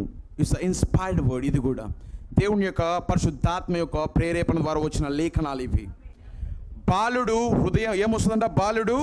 బాలుని హృదయంలో మూఢత్వము అంటే ఈ పిల్లవాడు కొంచెం మూర్ఖంగా ఉన్నాడు అంటే, ఈ పిల్లవాడు అందరి పిల్లల్లా కాదు. ఎందుకు ఇంత ఇట్లా ఉన్నాడు అంటే, అందరి పిల్లలు అంతే. పుట్టినప్పటి నుండి ప్రతి కుమారుడు మూఢత్వము అతనిలో కనబడుతుంది. మూఢత్వం అంటే ఏదో కావాలని ఇతనిలో వస్తున్నదంటే అతను తెలియకుండానే మూఢత్వం వస్తుంటుంది. ప్రతి పిల్లలకు, ప్రతి ఒక్కరికి మూఢత్వము వారికి తెలియకుండా, ఆలోచన లేకుండానే మూఢత్వం పుట్టినది మొదలుకొని వారిలో ఉంటుంది. కాబట్టి అది ఆటోమేటిక్గా వస్తుంది. కానీ ఆ మూఢత్వంను తీసివేయినది ఏమై ఉన్నది? శిక్షా దండము. ఇంగ్లీష్లో ఏమున్నదంటే ద రాడ్ ఆఫ్ కరెక్షన్, అనగా సరిచేయుట అను దండము. కరెక్ట్ చేసే దండము, ఆ యొక్క శిక్షా దండము అతని ఎక్కడి నుండి తోసివేస్తుంది? ఆ మూఢత్వంలో నుండి అతన్ని తీసివేస్తుంది. అనగా ఖచ్చితంగా ఏముండాలి? శిక్షా దండము ప్రతి తల్లిదండ్రుల చేతిలో ఉండాలి. ఏమా? నెక్స్ట్ 13 సామెతలు 13వ అధ్యాయము 24వ వచనము.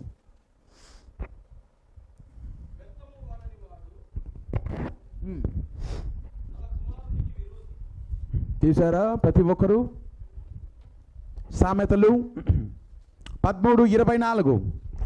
బెత్తము వాడని వాడు తన కుమారునికి విరోధి, కుమారుని ప్రేమించువాడు వానిని శిక్షించును. ఈ కుమారుడు క్రైస్తవుడు కూడా అంతేనా? ఈ కుమారుడు క్రైస్తవుడు కూడా, స్పిరిచువల్ అండ్ భౌతికంగాను ఆత్మ సంబంధంగాను. శిక్ష నొందని కుమారులు దుర్బీజులే కానీ కుమారులు కాదని పౌలు అన్నాడు. శిక్ష నొందని వారు దుర్బీజులే కానీ కుమారులు కాదని పౌలు అన్నాడు. అది ఆత్మ సంబంధంగా. కానీ ఇక్కడ బెత్తము వాడని వాడు తన కుమారునికి విరోధి, కుమారుని ప్రేమించువాడు వానిని శిక్షించును. ఖచ్చితంగా పిల్లల యుద్ధకు ఏమి రావాలి? శిక్షించుట అనేది రావాలి. బెత్తము ఖచ్చితంగా వెళ్ళాలి. కానీ ఇది చైల్డ్ అబ్యూస్ కాదు, అనగా పిల్లల్ని సగం చంపేయడం కాదు. తెలుసు కదా మీకు ఎలాగుంటుందో. చాలామంది తల్లిదండ్రులు వారి యొక్క శిక్షను బట్టి చాలామంది కూడా చనిపోయి ఉంటారు, కొన్ని కారణాలను బట్టి అనుకోకుండా. లేకపోతే ఇంకా వారు బాగా ఇంకా మానసికంగా కూడా పడిపోయేటట్లు ఆ విధంగా కొడుతూ ఉంటారు. కానీ ఇది చైల్డ్ అబ్యూస్ కాదు, జస్ట్ వారి యొక్క తప్పును సరి చేసుకోవడానికి అదొక దెబ్బ అంతే. వింటున్నారా? ఆ దెబ్బను బట్టి వాడికి అర్థమవుతున్నది అంటే మనం ఆపేయాలి. చైల్డ్ అబ్యూస్ కాదు. కానీ ఖచ్చితంగా ఒక కుమారునికి ఏం కావాలి? బెత్తము వాడని వాడు తన కుమారునికి విరోధి. ఏమాన్? కొన్ని లేఖనాలు టక్కటక్క నేను చూపించి నాకు ఉద్దేశం నేను చెప్పి నేను ముగిస్తాను. నేను ఆ తర్వాత సామెతలు 23:13.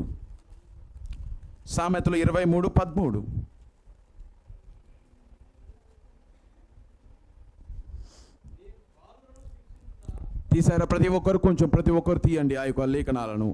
సామెతలు 23:13. అంతేనా? విన్నారా? తీసారా ప్రతి ఒక్కరు? నీ బాలురను శిక్షించుట మానుకొనకుము, బెత్తముతో వాడిని కొట్టిన ఎడల వాడు చావకుండును. అతను చనిపోడు. మీకు అర్థమవుతున్నా ఏమంటున్నాడు? మనం ఇక్కడ ఏం చేయాలి? తల్లిదండ్రులకు ఏం చెప్పబడుతున్నది? శిక్షించుట అనేది మానకూడదు. ఎంతవరకు? ఒక ఏజ్ వచ్చేంత వరకు. ఆ ఏజ్ తర్వాత వారు కానీ వినని ఎడల ప్రవక్త ఎలా డీల్ చేశాడో అలా డీల్ చేయాలి. ప్రవక్త తన కుమార్తెతో ఎలా వ్యవహరించాడో అలా వ్యవహరించాలి. కానీ బెత్తము ఖచ్చితంగా వాడాలి. ఎంతవరకు? ఒక అకౌంటబిలిటీ, బాధ్యత అనేది వచ్చేంత వరకు ఖచ్చితంగా శిక్షించుట అనేది మానుకొనకుము, బెత్తముతో వాడిని కొట్టిన ఎడల వాడు చావకుండును. కింద నెక్స్ట్ వచనం, బెత్తముతో వాడిని కొట్టిన ఎడల పాతాళమునకు పోకుండా వాని ఆత్మను. ఇది వాక్యమేనా? ఇది వాక్యం కాదా? ఇది నిజంగా దేవుని యొక్క వాక్యమే. ఇవన్నీ దేని కొరకు రాయబడ్డాయి? మనకు బోధించుట కొరకు, ఉపదేశించుట కొరకు, ఖండించుటకు, తప్పు సరిచేయుట కొరకు. ఇవన్నీ మనకు ప్రయోజనకరమై ఉన్నది. ఆమేన్. పైన ఏమన్నాడు? అతడు చావకుండును అన్నాడు. వెంటనే ఎక్కడికి పోకుండా తప్పిస్తాము? పాతాళానికి అతని ఆత్మను నీవు పోకుండా తప్పించదవు. ఎప్పుడు? బెత్తముతో. చాలామంది అసలు కొట్టరు అనగా శిక్షా దండం అనేది వారి యొద్దకు రాదు. ఆటోమేటిక్గా వారు కొంతకాలమైన తర్వాత ఏమవుతారు? పాతాళానికి వెళ్తారు ఖచ్చితంగా. కానీ బెత్తము వాడే ప్రతి కుమారుడు, బెత్తము వాడబడిన ప్రతి కుమారుడు అతను రక్షించబడును. అదే లేఖనమై ఉన్నది. ఇక్కడే ఉన్నారా?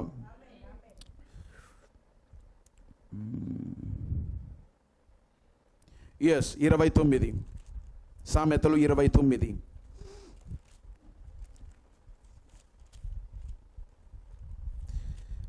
15వ వచనము. 29 సామెతలు 29:15.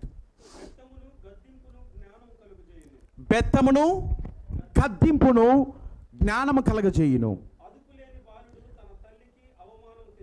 అదుపులేని బాలుడు తన తల్లికి అవమానము తెచ్చును. ఎంతమంది తెలుసు? యోహాను అమ్మగారు మరియు ఆమె యొక్క పిల్లలు అని ఉన్నదా? వందనము చెప్పి వ్రాయున్నది. అమ్మగారికి మరియు ఆమె యొక్క పిల్లలకు శుభమని వందనములు చెప్పి వ్రాయున్నది. అమ్మగారు ఎవరు అక్కడ? వధువు. అంతేనా కదా? బ్రైట్ అబర్నకల్ వధువు. వధువుకి ఎవరున్నారు? పిల్లలు ఉన్నారు. వారికి ఏమని చెప్పి వ్రాయు? వందనము చెప్పి వ్రాయున్నదని సంఘమును అమ్మగారితో పోల్చాడు. దాన్ని ఇంగ్లీష్ ఎలా ఉన్నదంటే lady, elect lady and her children, అనగా ఏర్పరచబడిన అమ్మగారు మరియు ఆమె యొక్క పిల్లలు. కానీ ఇక్కడ ఏం చెప్పబడుతున్నది? ఎవరికి అవమానం తెస్తాడంట? తల్లి అంటే ఎవరు ఇక్కడ? బ్రైట్ అబర్నకల్ వధువు. ఇక్కడ ఉన్న వధువే తల్లి.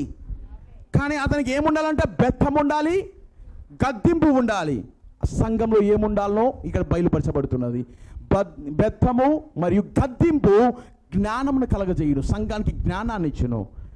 అదుపు లేని బాలుడు తన తల్లికి అవమానం తెచ్చును. సంఘం అదుపులో లేకపోతే ఎవరికి అవమానము? సంఘానికి అవమానము, వధువుకే అవమానము. ఏంటిది? ఎంటైమ్ మెసేజ్ అంటారు. ఇలా ఉన్నారేంటి అని ఎవరిని అంటారు? మళ్ళా వర్తమానంనే అంటారు. అంతేనా? సెయి. ఆ తర్వాత 19 లాస్ట్ వచ్చినము. 19 సామెతలు 19.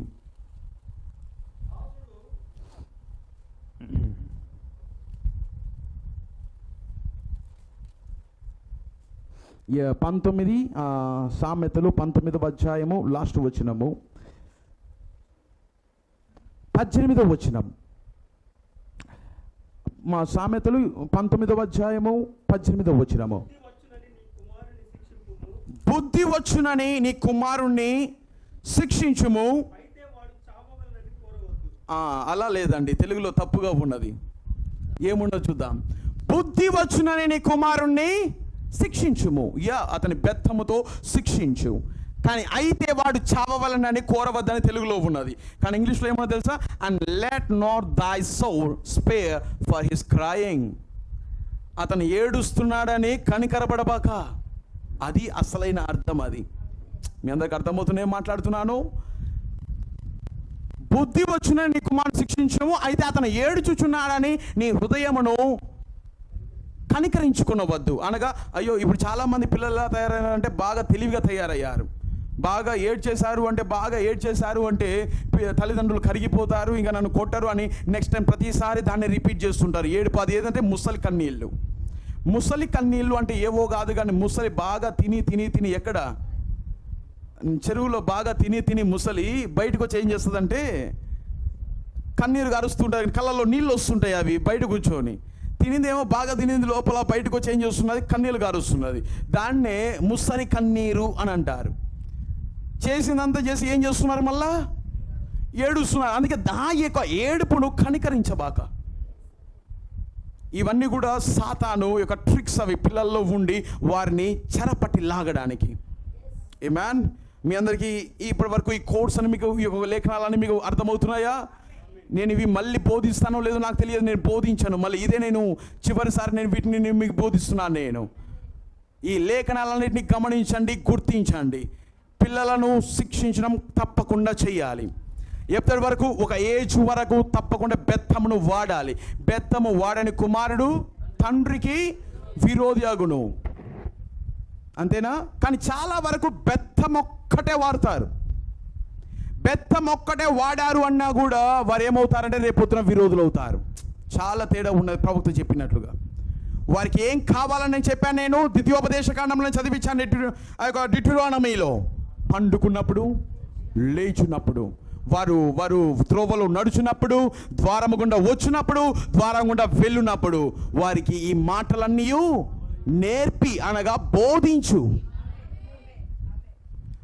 కొట్టడం మాత్రమే కాదు, వారికి ఏం చేయాలి, కమ్యూనికేషన్ చేయాలి. కమ్యూనికేషన్ అంటే ప్రవక్త అదే నానింది. ఇప్పుడు మనం కొట్టేది కాదు, బెల్ట్ తీసుకొని బెక్కిని కొట్టడం కాదు. వయసు పైకి వచ్చేసినది. ఇప్పుడు ఏం చేయాలి, ఆమెతో బడి అనగా ఒక స్నేహితులుగా మనం ఇప్పుడు ఆమెతో వ్యవహరించాలి. కానీ వయసు వచ్చిన తర్వాత అది, కానీ వయసు ఉన్నప్పుడు ఏం చేయాలి, బెత్తము వాడాలి. మరియు ఇంట్లో సావాసం అనగా కమ్యూనికేషన్ చేయాలి. ఈరోజు తల్లిదండ్రులు చేసే పెద్ద మిస్టేక్ ఇదే అని ప్రవక్త అన్నాడు. ఏంటో తెలుసా? వారికి బోధించారు, పిల్లలకి ఇంట్లో కూర్చొని కమ్యూనికేషన్ చెయ్యరు. నాకు ఒక సాక్ష్యం కూడా ఉన్నది, నేను చూచాను కన్నులారా.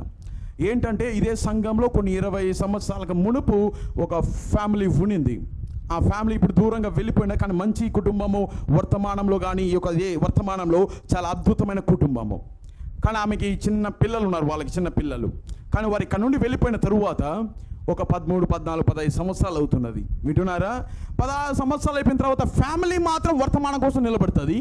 ఫ్యామిలీ వర్తమానం కోసం అంత పర్ఫెక్ట్గా నిలబడుతుంది. కానీ 15 ఏళ్ళ తర్వాత మళ్ళీ ఇక్కడికి వచ్చినప్పుడు ఒకసారి వాళ్ళ పిల్లలు ఇంత పిల్లలు ఇప్పుడు ఎంత అయ్యారంటే ఇంత పెద్దగా అయ్యారు. ఇప్పుడు నేను వారి యొద్దకు వెళ్ళి మోషే ఎవరు అని అడిగాను. వింటున్నారా? మోషే ఎవరంటే, మోషేనా, ఎవరాయనా అనింది ఆమె. మీకు అర్థమైన నేను మాట్లాడుతున్నాను. మోషేనా, ఎవరాయనా? నేను ఆశ్చర్యపోయినా. అసలు ఇంకా నాకు ఆశ్చర్యం అనిపిస్తున్నది. ఒక వర్తమానంలో నమ్మిన ఫ్యామిలీలో ఉన్న పిల్లలు మోషే ఎవరు అడిగితే చెప్పలేని స్థితిలో ఉన్నారు అంటే వారి ఫ్యామిలీలో ఈ వాక్యం వారి నోట్లో ఉందనుకుంటున్నారా? వారి నోట్లో ఉండి వారి పిల్లలకి వారు బోధిస్తున్నారా? కానీ ఏం చేస్తారు తెలుసా? కూర్చొని ఏం చేస్తారు, ఇంట్లో కూర్చొని కుటుంబ ప్రార్థన మాత్రం చేస్తారు. చర్చికి అక్కడ ఏది అందుబాటులో ఉంటే అక్కడికి మాత్రం వెళ్తారు, మళ్ళీ వస్తారు. మళ్ళీ స్కూల్కి పిల్లల్ని పంపించేస్తారు, మళ్ళీ వస్తారు. కానీ మోషే ఎవరంటే తెలియలేదు.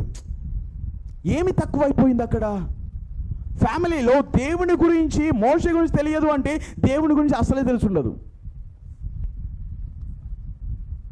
వారి ఫ్యామిలీలో తల్లిదండ్రులు పిల్లల దగ్గర కూర్చుండి వారికి మాట్లాడడం, కమ్యూనికేషన్ చేయడం జరగలేదు. చర్చికి తీసుకొస్తున్నాం కదా పాస్టర్ గారు, లేకపోతే చర్చికి తీసుకొస్తున్నాం కదా బ్రదర్, ఇంకా అది సరిపోదు. వారి ఇక్కడ కూర్చొని నేను 7 ముద్రలు లేకపోతే లోతైన కార్యాలు చెబుతుంటే వారికి ఏమర్థమవుతుంది? అర్థం కాదు. వాళ్ళు గ్రాస్ప్ చేసే ఆ యొక్క మైండ్ అనేది వారికి లేదు. వారు వింటారు, ఏదో విన్నట్లుగా ఉంటారు, ఏదో గెలుక్కుంటారు, లేకపోతే అలా ఇలా ఉంటారు. మళ్ళీ ఇంటికి వెళ్ళిపోయిన తర్వాత మీరేం చేస్తారు? చర్చికి వచ్చాడు కదా, సరిపోయింది. మీ పనుల్లో మీరు పడిపోయి వీళ్ళు ఎక్కడికి వెళ్తారు? స్కూల్కి వెళ్తారు. వస్తారు. వారమంతా స్కూల్ మాత్రం బాగా నేర్పిస్తుంది, అంతేనా? స్కూల్ మాత్రం బాగా నేర్పిస్తుంది వారి యొక్క చదువులన్నీ కూడా. కానీ ఆరాధనకి వచ్చినప్పుడు మాత్రము ఏమి చెప్పారు, ఏమి చెప్పబడినది అని అడిగితే వారికి అర్థం కాదు. దాన్ని బోధించాల్సింది ఎవరు? ఖచ్చితంగా. అందుకే ప్రవక్త అన్నాడు, ఒక స్త్రీ ఎక్కడ ఉండాలన్నాడు? వంటగదిలో ఉండాలి. ఆమె యొక్క స్థానము అదే అని కొన్ని 10ల సంఖ్యలో వర్తమాన కోడ్స్ నా దగ్గర ఉన్నాయి. 10ల సంఖ్యలో అలాంటి కోడ్స్ అన్ని చదివించుకుంటూ వస్తే నాకు సమయం అయిపోతుంది. నేనేం చెప్తున్నాను అంటే చూడండి, స్త్రీలు అనగా ఇంటికి వచ్చినప్పుడు బ్రదర్ మేము డ్యూటీకి వెళ్తున్నాం అనగా రోజంతా డ్యూటీకి వెళ్తాం. పిల్లలు ఎక్కడికి వెళ్తారు? స్కూల్కి వెళ్ళిపోతారు. వాళ్ళు వెళ్ళినప్పుడు మేము డ్యూటీకి వెళ్తాం, వారు వచ్చినప్పుడు మేము వస్తాం. అప్పుడు ఉద్యోగం చేయడంలో తప్పేంటి అని అడుగుతారు. మీకు అర్థమైనదా? ఉద్యోగం చేస్తూ మేము బోధించుకుంటాం. కానీ చాలా దయ్యము slick and cunning and very smart. దయ్యము ఎంత అంటే అంత కుయుక్తిపరుడు అంటే ఇక్కడ మీకు అర్థమవుతుంది. పిల్లలకి ఆఫ్ డేస్ ఉండవా? పిల్లలకి హాలిడేస్ ఉండవా? అంతేనా? కొన్నిసార్లు మీ యొక్క ఉద్యోగము లేట్ అవ్వచ్చు. లేట్ అంటే పిల్లలు వచ్చేస్తుంటారు, కానీ వీళ్ళు ఎక్కడ ఉంటారు? డ్యూటీలోనే ఉంటారు. ఇదిగో మేము వచ్చేస్తున్నాం, త్వరగా ఇంట్లోనే ఉండు, ఎక్కడికి వెళ్ళబాక, ఇంట్లోనే కూర్చొని ఉండు అని చెప్పి ఎప్పుడు వస్తారంటే ఒక 2 గంటలు 3 గంటల తర్వాత వస్తారు. ఆ 2-3 గంటలు సరిపోదా పిల్లలకి? అనగా దయ్యము వాడి యొక్క ఇన్ఫ్లుయెన్స్ని, వాడి యొక్క ప్రభావమును ఆ పిల్లలకి బోధించడానికి ఏమేమి ఉంటాయి ఇంట్లో? టెలివిజన్ ఉంటే టెలివిజన్. మీరు టెలివిజన్ని దేనికంటే దేనికి ఉపయోగించారు, కానీ దయ్యము ఆ పిల్లల ద్వారా అది ఉపయోగిస్తుంది. ఆ తర్వాత ఈరోజు పిల్లలకి ఏమున్నాయి? ఫోన్స్ కూడా ఉన్నాయి. మీరు లేనప్పుడు అది వారితో మాట్లాడుతుంది.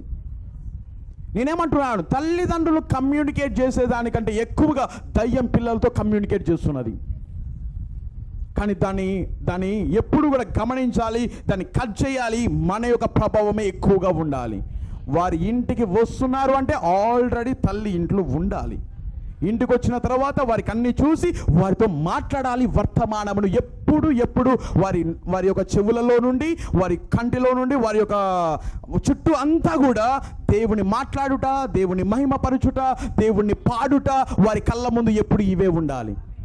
అప్పుడే పిల్లలు రక్షించబడతారు. That's the truth. అది సత్యం. అది ఇది లేకపోతే పిల్లలు తప్పిపోతారు. రేపొద్దున నువ్వే లెక్క ఒప్ప చెప్పాలి. ఇది కష్టతరంగా ఉన్నదా? లేకపోతే ఇదేమన్నా ఏందబ్బా ఈ తలకాయ నొప్పి, సోది, ఇదంతా ఎందుకు మాట్లాడేది ఇవంతా? నాకు చాలా ఫేసెస్లో ఏం కనపడుతున్నదంటే ఇంట్రెస్ట్ కనపడడంలే. చాలా ఫేసెస్లో ఆసక్తి కనపడడంలో, చాలా ఫేసెస్లో ఏంటి ఇది అన్నట్లుగా ఒక చిరాకు ఫేస్ అనేది ఇక్కడ పెడుతున్నారు. దానివలన పరిశుద్ధాత్మ ఏమీ మాట్లాడలేదు. అందుకే ఈరోజు త్వరగా ముగిచేస్తున్నాను ఈ యొక్క వర్తమానమును. నా సమయం కూడా అయిపోతున్నది. పరిశుద్ధాత్మ మాట్లాడేటప్పుడు ఇది దేవుడు అని గుర్తించినప్పుడు దానికి స్పందించడం అనేది నేర్చుకోవాలి ప్రతి ఒక్కరు. ఇది నేను కాదు, ఇప్పటి వరకు నేను మాట్లాడినది బైబిల్ కోడ్స్ మరియు ప్రవక్త కోడ్స్. నేను సొంతంగా ఏది మాట్లాడలేదు. బైబిల్ కోడ్స్ ప్లస్ ప్రవక్త యొక్క కోడ్స్ ఇవి. ఆమేన్. గుర్తించుకోనండి, పురుషుడు ఎప్పుడు క్రీస్తుకు సాదృశ్యమై ఉన్నాడు, స్త్రీ ఎప్పుడు వధువుకు సంఘానికి సాదృశ్యమై ఉన్నది. వీరిద్దరూ కరెక్ట్గా ఉన్నప్పుడే పిల్లలు కరెక్ట్గా ఉంటారు. వీరు ఎప్పుడైతే కరెక్ట్గా స్థానాన్ని తప్పి ప్రవర్తిస్తారో పిల్లలు ఎప్పుడు కరెక్ట్గా ఉండరు. అందుకే ప్రవక్తని కోడ్ కూడా చదివించాను. మళ్ళీ ఇంటికి వెళ్ళి చదవండి, మళ్ళీ వాటన్నిటిని మళ్ళీ ధ్యానించండి. ఇవన్నీ మీకు సహాయం చేస్తుంది. You understand something? మీ అందరికి అర్థమవుతున్నదా? ఆమేన్. ఒక చిన్న ఆలోచనను నేను మీతో తీసుకొచ్చి నేను ముగిస్తాను. నాకు సమయం ఉన్నది. ఒక చిన్న ఆలోచనను నేను మీతో తీసుకొచ్చి నేను ముగిస్తాను. డోంట్ మిస్అండర్స్టాండ్ మీ. ఎప్పుడు నన్ను అపార్థం చేసుకునవద్దు. చాలా పెద్ద అపార్థం ఏమిటి అంటే, నేను తీసుకొచ్చే వర్తమానంలో చాలా పెద్ద అపార్థం ఏమిటంటే, స్త్రీలు ఉద్యోగం చెయ్యకూడదు అనే ఆలోచనను, అది చాలా కొంచెం కలవరపరుస్తున్న ఒక ఆలోచన. కానీ ఆ ఆలోచన నాది కాదు. కానీ ఎందుకు ప్రవక్త ఉద్యోగం ఎందుకు చేయకూడదు అనేది ఒక చాలా కోర్సులో కారణాలు చాలా ఎక్కువగా చెప్పాడు.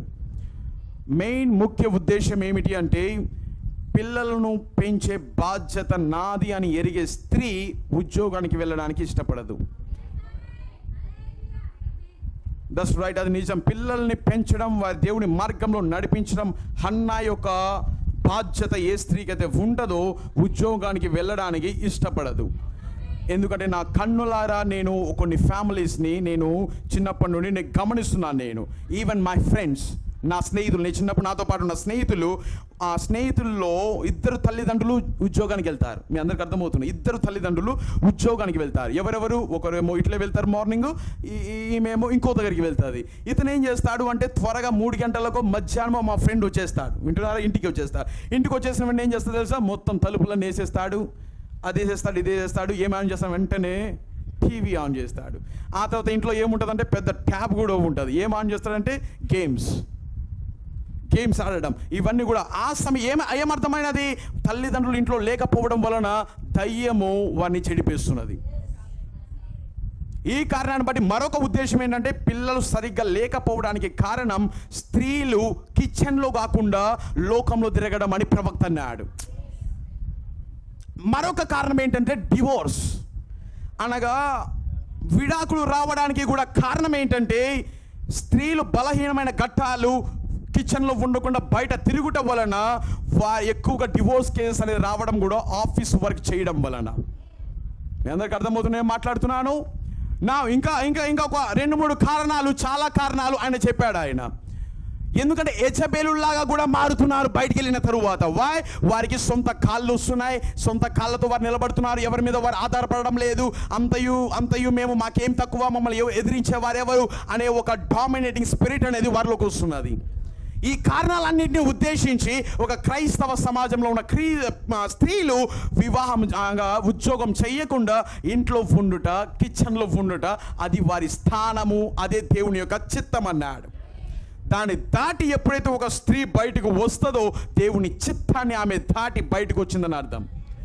ఎడ్యుకేషన్ మంచిదే, వారి యొక్క విధానాలను, ప్రవర్తనలను అది ఎంతో జ్ఞానంనిస్తుంది. ఎడ్యుకేషన్ చదవడం ప్రాముఖ్యమే, కానీ వివాహమైన తరువాత, వింటున్నారా? వివాహమైన తరువాత వారు ఎక్కడ ఉండాలని దేవుడు నిర్ణయించాడు ప్రవక్త ద్వారా? ఇట్స్ అ కిచెన్లో ఉన్నప్పుడు అప్పుడే పిల్లలు సరైన విధానంలో ఎదుగుతారు. ఆమేన్. కానీ ఈరోజు చూడండి ఎంత స్పిరిట్ ఎలా పనిచేస్తున్నదో నేను ముగిస్తాను. స్త్రీలు ఇంట్లో తమ పురుషులకి మాత్రం లోబడరు చాలామంది, అంతేనా? కానీ ఎక్కడికి వెళ్ళి లోబడతారంటే బయట బాస్ ఉంటాడు, వర్క్ చేసే బాస్. వింటున్నారా? ఆ బాస్ వచ్చి కూర్చోంటే కూర్చోవాలి, లే అంటే లేయాలి. నువ్వు ఈ పని చేయి, ఇది తర్వాత ముగించంటే ఓకే సార్ అని ఎంత వినయము, ఎంత తగ్గింపు వస్తుందంటే ఎక్కడ? బాస్ దగ్గర. నువ్వు ఉద్యోగం చేస్తున్నావు అంటే ప్రతి ఉద్యోగం పైన బాస్ ఉంటాడు, ఉండడా? హోటల్లో నువ్వు పని చేయి, హోటల్ ఎవరుంటారు? బాస్ ఉంటాడు. నువ్వు ఏ కంపెనీలోనో వర్క్ చేయి, మేనేజర్ ఉంటాడు, దానిపైన బాస్ అనే ఆయన ఉంటాడు. ఏ వర్క్ అయినా చేయి, బాస్ అనే ఆయన ఉంటాడు. ఆ బాస్ కింద నువ్వేం చేయాలి? వారు చెప్పినట్లు చేయాల్సిందే. వెళ్ళు చేయంటే ఎంత టైం రమ్మంటాడు బాసు? కరెక్ట్గా 10కి అంతా నువ్వు ఇక్కడ ఉండాలంటే 9కే పొద్దున్నే లేచి అంత గౌరవం, అంత రెస్పెక్ట్, అది అంతా ఎవరికి వస్తున్నది? బాస్కు వస్తున్నది. అక్కడ ఉద్యోగం చేసే వ్యక్తికి వస్తున్నది. బాగా రోజంతా కష్టపడి బాగా అతని కింద ఉండి ఇంటికి వచ్చిన తర్వాత హనీ నాకు ఒక కాఫీ పెట్టి అంటే ఐఎమ్ సో టైర్డ్, నేను చాలా అలసిపోయాను, నేను ఇప్పుడు పెట్టలేను, నువ్వే నాకు ఒక టీ పెట్టచ్చు, నేను ఎంత కష్టపడుతున్నాను నేను. కానీ బాస్ దగ్గర ఎంత టైర్డ్ అనిపించినా ఏం చేయాలి? ఖచ్చితంగా లోపడాలి, ఖచ్చితంగా చెయ్యాలి. మీకు అర్థమవుతున్న కారణం ఏంటో తెలుసా?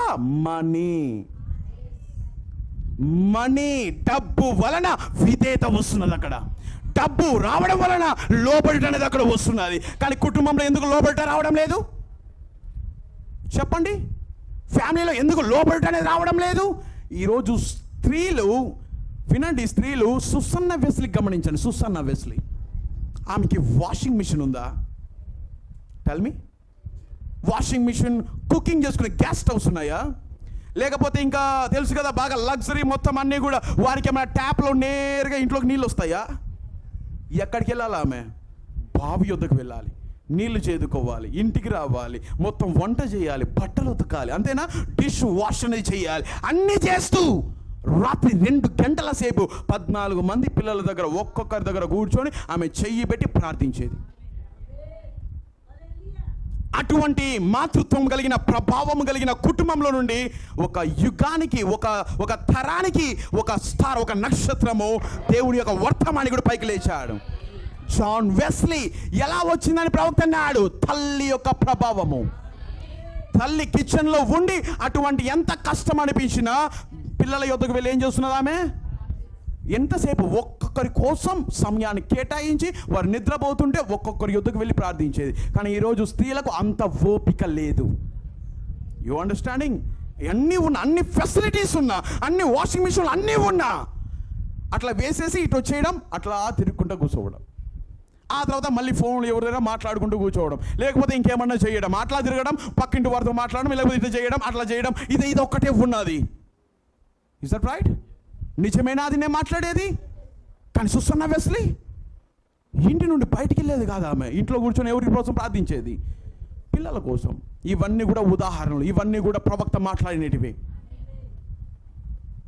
నేను సైక్రెడ్ రెస్పాన్సిబిలిటీ, ఒక పవిత్రమైన బాధ్యత వధువు మరియు తల్లి, అమ్మగారు మరియు ఆమె యొక్క పిల్లలు. అమ్మగారు అంటే ఇక్కడ భార్య వస్తుంది. నేను అంటున్నాను ఇద్దరికి బాధ్యత ఉంది. తండ్రికి ఉంది బాధ్యత, తల్లికి ఉంది బాధ్యత. కానీ ఎక్కువగా పిల్లల మీద ఎవరికి బాధ్యత? తల్లి భర్త వచ్చేంత వరకు వారికి కమ్యూనికేషన్, వారి నోట్లో వారి వినేది అంతయు బైబిలే ఉండాలి. ఓ దేవుడి యొక్క ఆహారాన్ని ఇచ్చాడు అని ప్రార్థిస్తావా? దీనికోసం, ఆహారం కోసం ప్రార్థిస్తావా అని వారి చేత ఏం చేయాలి? ప్రవక్త తెలుసు కదా మీకు, ఇవన్నీ చదివారు ప్రవక్త దగ్గర. ప్రవక్త కూడా డైనింగ్ టేబుల్ మీద కూర్చొని సారా, రిబేకా అందరు పిల్లలంతా కూర్చున్నప్పుడు ఆమె ఒక సంఘటన గురించి ఒక సంఘటన కూడా బిల్లీ పాల్ చెప్పారు. ఏమన్నారంటే, సారా ఈ ఆహారం కోసం ప్రార్థిస్తావా అని అడిగిన ప్రవక్త అడిగాడు. ఏం జరుగుతుంది అక్కడ? పిల్లలకి అనగా అవన్నీ నేర్పించడం. మనం ప్రార్థించాలి, దేవుడే ఇది ఇచ్చాడు మనకు అని అది జ్ఞానోదయం చిన్నప్పటి నుండి చెప్తూనే ఉండాలి ఏదో ఒక విధానంలో. కానీ ఆ పాప ఎంత క్యూట్గా, లేకపోతే ఎంత తెలియకుండా, డాడీ నేను ఆల్రెడీ ఈ ఆహారం కోసం ప్రార్థించేశాను అని. ఎప్పుడు ప్రార్థించావు? నిన్నే ఈ ఆహారం గురించి ప్రార్థించేశాను, ఇది నిన్నటి ఆహారం డాడీ అనింది ఆమె. మీ అందరికి అర్థమవుతుంది నేను మాట్లాడుతున్నాను? ఇదంతా ఈ బిల్లీ పాల్ బ్రెన్హామ్ గారు తన యొక్క సాక్ష్యాల్లో చెప్పారు. కానీ ప్రవక్త తన పిల్లలను ఎప్పుడూ కూడా వాక్యము దగ్గరనే, సమీపంలో ఉండేటట్టే చూశాడు. ఈరోజు నేను అదే చెప్తున్నాను. మీ యొక్క పనుకునేటప్పుడు, లేచున్నప్పుడు, త్రోవలు నడుచున్నప్పుడు, పిల్లలతో మీరు ప్రయాణం చేసేటప్పుడు ప్రతిదీ వారి నోట్లో కమ్యూనికేషన్, వారి యొక్క చెవులోకి ఏం పడుతూ ఉండాలి? వాక్యం పోతూనే ఉండాలి, పడుతూనే ఉండాలి. అందుకని ఏమన్నాడు? నీ చేతికి ఏం కట్టుకోవాలి? ధర్మశాస్త్రం అను ఆ యొక్క చేతికి మరియు కళ్ళకు మధ్యలో నుదురు దగ్గర దాన్ని కట్టుకొని నువ్వు ఎప్పుడు ప్రయాణం చేయాలి. నీ నోటిలోను, నీ ప్రవర్తనలోను, నీ యొక్క చేతిలోను ఎప్పుడు దాన్ని కలిగి ఉన్నప్పుడు పిల్లలు కూడా దాంతో ప్రభావితం చెందుతూ ఉంటారు. చెందినప్పుడు నేను చెప్తున్నాను, పిల్లలు తప్పిపోరు అని నేను చెప్తాను. నేను బాలునికి నేర్పవలసిన త్రోవను అతనికి నేర్పుము, అతడు పెద్దవాడైనప్పుడు దాని యుద్ధ నుండి తొలగిపోడు. It's a promise. అది క్లియర్ కట్ డెసిషన్. అది సరైన మాట. అది కానీ తప్పిపోయాడు అంటే దాని అర్థం సరైన విధానంలో పెంచలేదు. కానీ ఇప్పటి నుండైనా ప్రతి ఒక్కరూ పెంచడం అనేది, కరెక్ట్గా సరైన విధానంలో తీసుకురావడం అనేది మనం తప్పకుండా చెయ్యాలి. ఇప్పుడు పిల్లవాళ్ళుగా ఉన్నప్పుడు కమ్యూనికేషన్ ఎప్పుడు చెప్తూ ఉండాలి. పెద్దవాళ్ళు అయిపోయి మాట వినలేదనుకోండి, ఒకటి పొసెసింగ్ ఆల్ థింగ్స్ అనే వర్తమానం చదవండి. అనగా సమస్తమును స్వాధీనపరచుకోవడం అనే ఒక వర్తమానం చదవండి. ఆ వర్తమానంలో దేవుడు పిల్లల్ని ఎలా స్వాధీనపరచుకోవాలో ఆయన చెప్పాడు. వింటున్నారా? ఎలా ఎలా ఎలా ప్రవక్త ఒక వర్తమాన కోడ్ గురించి చదివించాను. వారితో ఫ్రెండ్లీగా ఉండడం, వారితో బడిగా ఉండడం, వారి మీ మాట వినేటట్లు చేసుకోవడం, అలా దేవుని యొక్క చేతులకు వారిని సమర్పించి మీరు వారికి ఫ్రెండ్లీగా ఉన్నప్పుడు వారిని మీరు రక్షించుకోగలరు ప్రవక్త వలె. ఆమేన్. కానీ మొదట పిల్లలందరూ కరెక్ట్గా ఉండాలంటే మనము క్రీస్తు వలె ఉండాలి. ఆమె నిజమైన సంఘం వలె, క్రీస్తు యొక్క భార్య వలె ఆమె ఉండాలి. ఆమేన్. నేను ఈరోజు త్వరగానే ముగిస్తున్నాను నేను నా యొక్క వర్తమానాన్ని. ఎంతమందికి అర్థమైంది నా యొక్క ఈ యొక్క వర్తమానము? సో త్వరగా నా యొక్క ప్రతి వారము ప్రతిరోజు నేను చదువుతున్నది అంతా కూడా 7 ముద్రలు, 7 సీల్స్. నేను దాని మీద నేను వెళ్తున్నాను. నేను ఇప్పుడే చెప్తున్నానండి, మీరు ఇప్పటి నుండి సంఘకాలాలు మళ్ళీ చదవండి. వింటున్నారా? సంఘకాలాలు అక్కడికి వస్తాయి. సంఘకాలాలు మళ్ళీ చదవండి, ముద్రలు చదివి పెట్టుకోనండి. నేను ఆ తర్వాత కొన్ని పుస్తకాలు నేను మీకు చెప్తాను, ఆ పుస్తకాలను కూడా చదువుకొని మళ్ళీ రండి. ఆ సమయానికంతా కూడా మీరు ప్రిపేర్ అయినప్పుడే నేను చెప్పే వర్తమానము కన్ఫ్యూజ్ అవ్వకుండా, లేకపోతే గందరగోళంలో పడకుండా అదంతా క్లియర్గా స్పష్టంగా మీకు అర్థమవుతుంది. It's not easy. 7 ముద్రలు అనేది అంత ఈజీ, నేను అనుకున్న దానికంటే చాలా కష్టతరమైనది అది. ఎందుకంటే అన్నీ మనం అవతలకి యువతలకి పజిల్ అని చెప్పాను నేను ఆల్రెడీ. పజిల్ ఆ నుండి ఈడికి, ఈ నుండి అక్కడికి, ఈ నుండి అక్కడికి పెట్టాల్సిన పెద్ద కార్యక్రమం అనేది త్వరలో జరగబోతున్నది. కానీ అక్కడ కానీ ఏదైనా చిన్న లింక్ మిస్ అయిపోయారా, చెప్తున్నా, బోధించేటప్పుడు ఒక చిన్న లింక్ మిస్ అయిపోతే ముద్రలన్నీ తర్వాత వచ్చే వర్తమానంతా స్టక్ అయిపోతారు.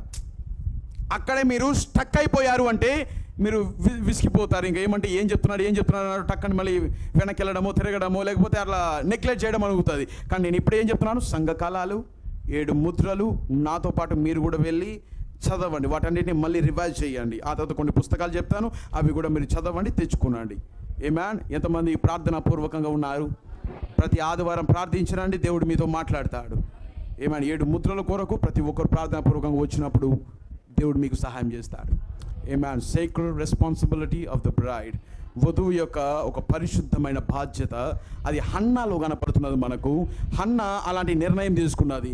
అతడు కత్తిరించుకుంటే మనం ఏం చేయగలం? కానీ ఆమె చెప్పింది, అతడు కత్తిని రానివ్వను నేను, అతడు చెయ్యడు, నేను అలా పెంచుతాను అతన్ని. అది ప్రతి తల్లి యొక్క బాధ్యత, ప్రతి తల్లి యొక్క ఆమెకి ఇవ్వబడిన responsibility. God bless you, God bless you. ఈ సమయాన్ని నిజంగా కాపాడిన అప్పగిస్తున్నాను. మా పరలోకపు తండ్రి, ఓ దేవా, ఒక్కొక్కరిని మీరు దర్శించండి నాయన.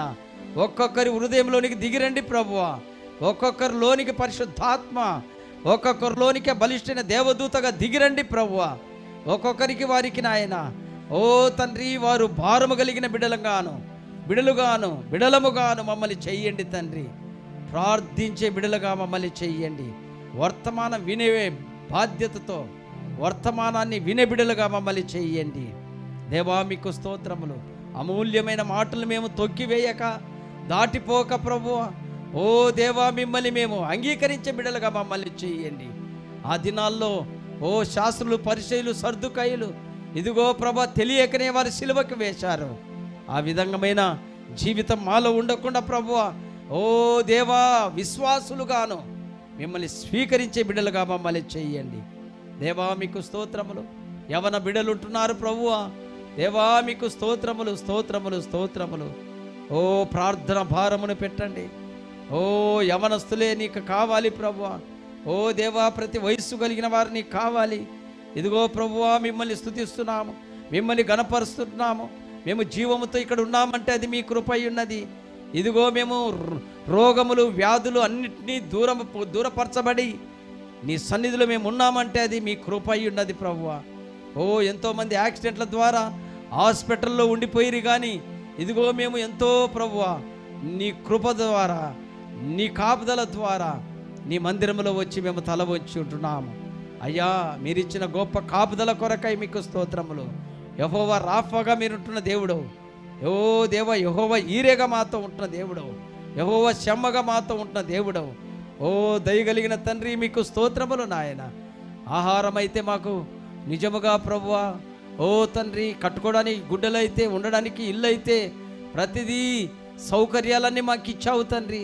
ఎంతోమంది సౌకర్యాలు లేక ప్రభువా, ఆహారం లేని బిడలు, ఉండడానికి ఓ దేవా లేని బిడలు ఎంతోమంది ఉన్నారు. వారందరినీ మీరు జ్ఞాపకం చేసుకోనండి దేవా. మీకు వందనాలు. మాకు సమస్తమని ఇచ్చారు, అందును బట్టి మీకు కృతజ్ఞతాస్తుతులు చెల్లిస్తుంటున్నాము దేవా. ఇక్కడ తల వచ్చిన నీ బిడ్డలందరినీ మీరు జ్ఞాపకము చేసుకోనండి. మా పరలోకపు తండ్రి, మిమ్మల్ని స్తుతిస్తున్నాము, మిమ్మల్ని గణపరుస్తూ ఉంటున్నాము, మిమ్మల్ని ఎత్తిపడుతూ ఉంటున్నాము. కొంతమంది ప్రభు వారి కుటుంబాల్లో ఉంటున్న ఒత్తిళ్ళు, బాధలు, ఇరుకులు, ఇబ్బందులు ప్రతిదీ ప్రభు అయిన యేసుక్రీస్తు నామములో దూరపరచమని, తీసివేయమని ఇష్టంలో ప్రార్థన చేస్తున్నాము మా దేవా, మా తండ్రి. ఇదిగో ప్రభువా, మరి నాయన సంఘము ఓ దేవా ఈ భూమి మీద ఓ తండ్రి శరీర సంబంధంగా కాదు, కానీ ఆత్మ సంబంధంగా ఎదగాలి ప్రభువా. ఆత్మ సంబంధంగా ప్రభు అవతల గట్టు చేరాలి. ఇదిగో థియోఫనీ బాడీ అన్నది మాకున్నదని, ఇదిగో ఈ గడియ వర్తమానం మాకున్నదని, ఈ గడియ వర్తమానంలో మేము ఫిట్ అవ్వాలని, ఇదిగో ప్రభువా ఒక బాధ్యత కలిగిన బిడలుగాను మేము ఆ యొక్క ఓ తండ్రి మార్గంలో నడిచడానికి నీ కృప కనికరులు ఉంచండి దేవా. మీకు స్తోత్రములు స్తోత్రములు స్తోత్రములు నాయన. ఇదిగో వచ్చిన బిడ్డలందరిని బట్టి మీకు వందనాలు. అనారోగ్యముతో ఉన్న బిడ్డలకు ఆరోగ్యముతో నింపండి నాయన. ఓ దేవా, నా విషయమై నీ బిడ్డలు ప్రార్థించున్నారు. నా కాలుకు స్వస్థతనిచ్చావు, నీకు స్తోత్రములు. ఇదిగో ప్రభువా, మరి నాయన సంఘములో జాన్ బ్రదర్కు ప్రభువా సంపూర్ణ స్వస్థత విడుదల దయచేయండి తండ్రి. ఆయన కిడ్నీలు బాగా ఉన్నట్లు మీ కృపనివ్వండి. ఆయన బామార్ది యొక్క ఓ తండ్రి మరి నాయన ఓ నాయన చెల్లెలి భర్తను సంపూర్ణ ఆరోగ్యముతో నింపండి. ఇదిగో ప్రభువా, గర్భవతిగా ఉంటున్నా ఓ దేవా మరి నాయన ఓ తండ్రి జనీషాన్ని జ్ఞాపకము చేసుకోనండి. సుఖమైన కానుప దయచేయండి తండ్రి. ఇదిగో ప్రభువా, సంఘములో ప్రభువా అస్వస్థతలు ఉన్న బిడ్డలందరికీ స్వస్థతని ఇవ్వండి నాయన. దేవా నీకు వందనాలు. బయట గర్భవతులు ఉన్నారు, ఇదిగో సంతానం లేని బిడ్డలు ఉన్నారు. ఇదిగో ప్రతి బిడ్డలు మీరు జ్ఞాపకము చేసుకోండి తండ్రి. ఇదిగో ఈ సమయంలో ప్రభువా మాకు సొంత స్థలము, సొంత మందిరము ఇదిగో మీరు కార్యము జరిగించమని ప్రార్థన చేస్తున్నాము. దేవా నీకు స్తోత్రములు నాయన.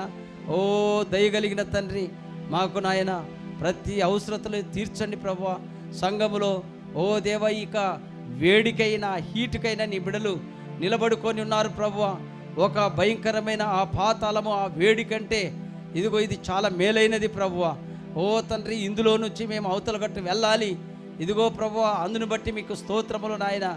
ఓ దయగలిగిన తండ్రి, ఓ దేవా, ఆ పాతాళాన్ని మాకు తప్పించిన దేవుడవు, ఆ భయంకరమైన అగ్ని నుంచి తప్పించిన దేవుడవు.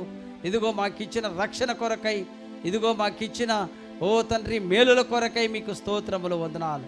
మమ్మల్ని బట్టి మా పిల్లల్ని బట్టి మీ చేతులకు అప్పజెప్పుకుంటున్నాం. వివాహానికి ఎదురు చూస్తున్న బిడ్డలను ఇదిగో మీరు జ్ఞాపకం చేసుకోనండి తండ్రి. ఇదిగో ప్రేమను జ్ఞాపకం చేసుకోనండి. ఇదిగో ఆయనకు మంచి భార్యని మీరు దయచేయండి తండ్రి. ఆయన కూడా ప్రభువా మరి తల్లిదండ్రులు ఇదిగో తండ్రి చేస్తున్న పనిలో చక్కగా నిమగ్నం అవడానికి ఇదిగో ప్రేమను, రాజును, ఇదిగో తేజాను ప్రభువా నీ బిడ్డలు జ్ఞాపకం చేసుకోనండి. యవన పిల్లలు ప్రభువా, ఓ జాన్ పిల్లలను బట్టి మీకు స్తోత్రములు నాయన. ఇదిగో అదే సమయంలో ప్రభువా ఓ దేవా, ఓ తండ్రి మరి నాయన సమతాన్ని జ్ఞాపకం చేసుకోనండి. వివాహానికి ప్రభువా ఓ తండ్రి ఎక్కడ మీరు భర్తను ఉంచిపెట్టినారో మీరు కార్యము జరిగించమని ప్రార్థన చేస్తున్నాము.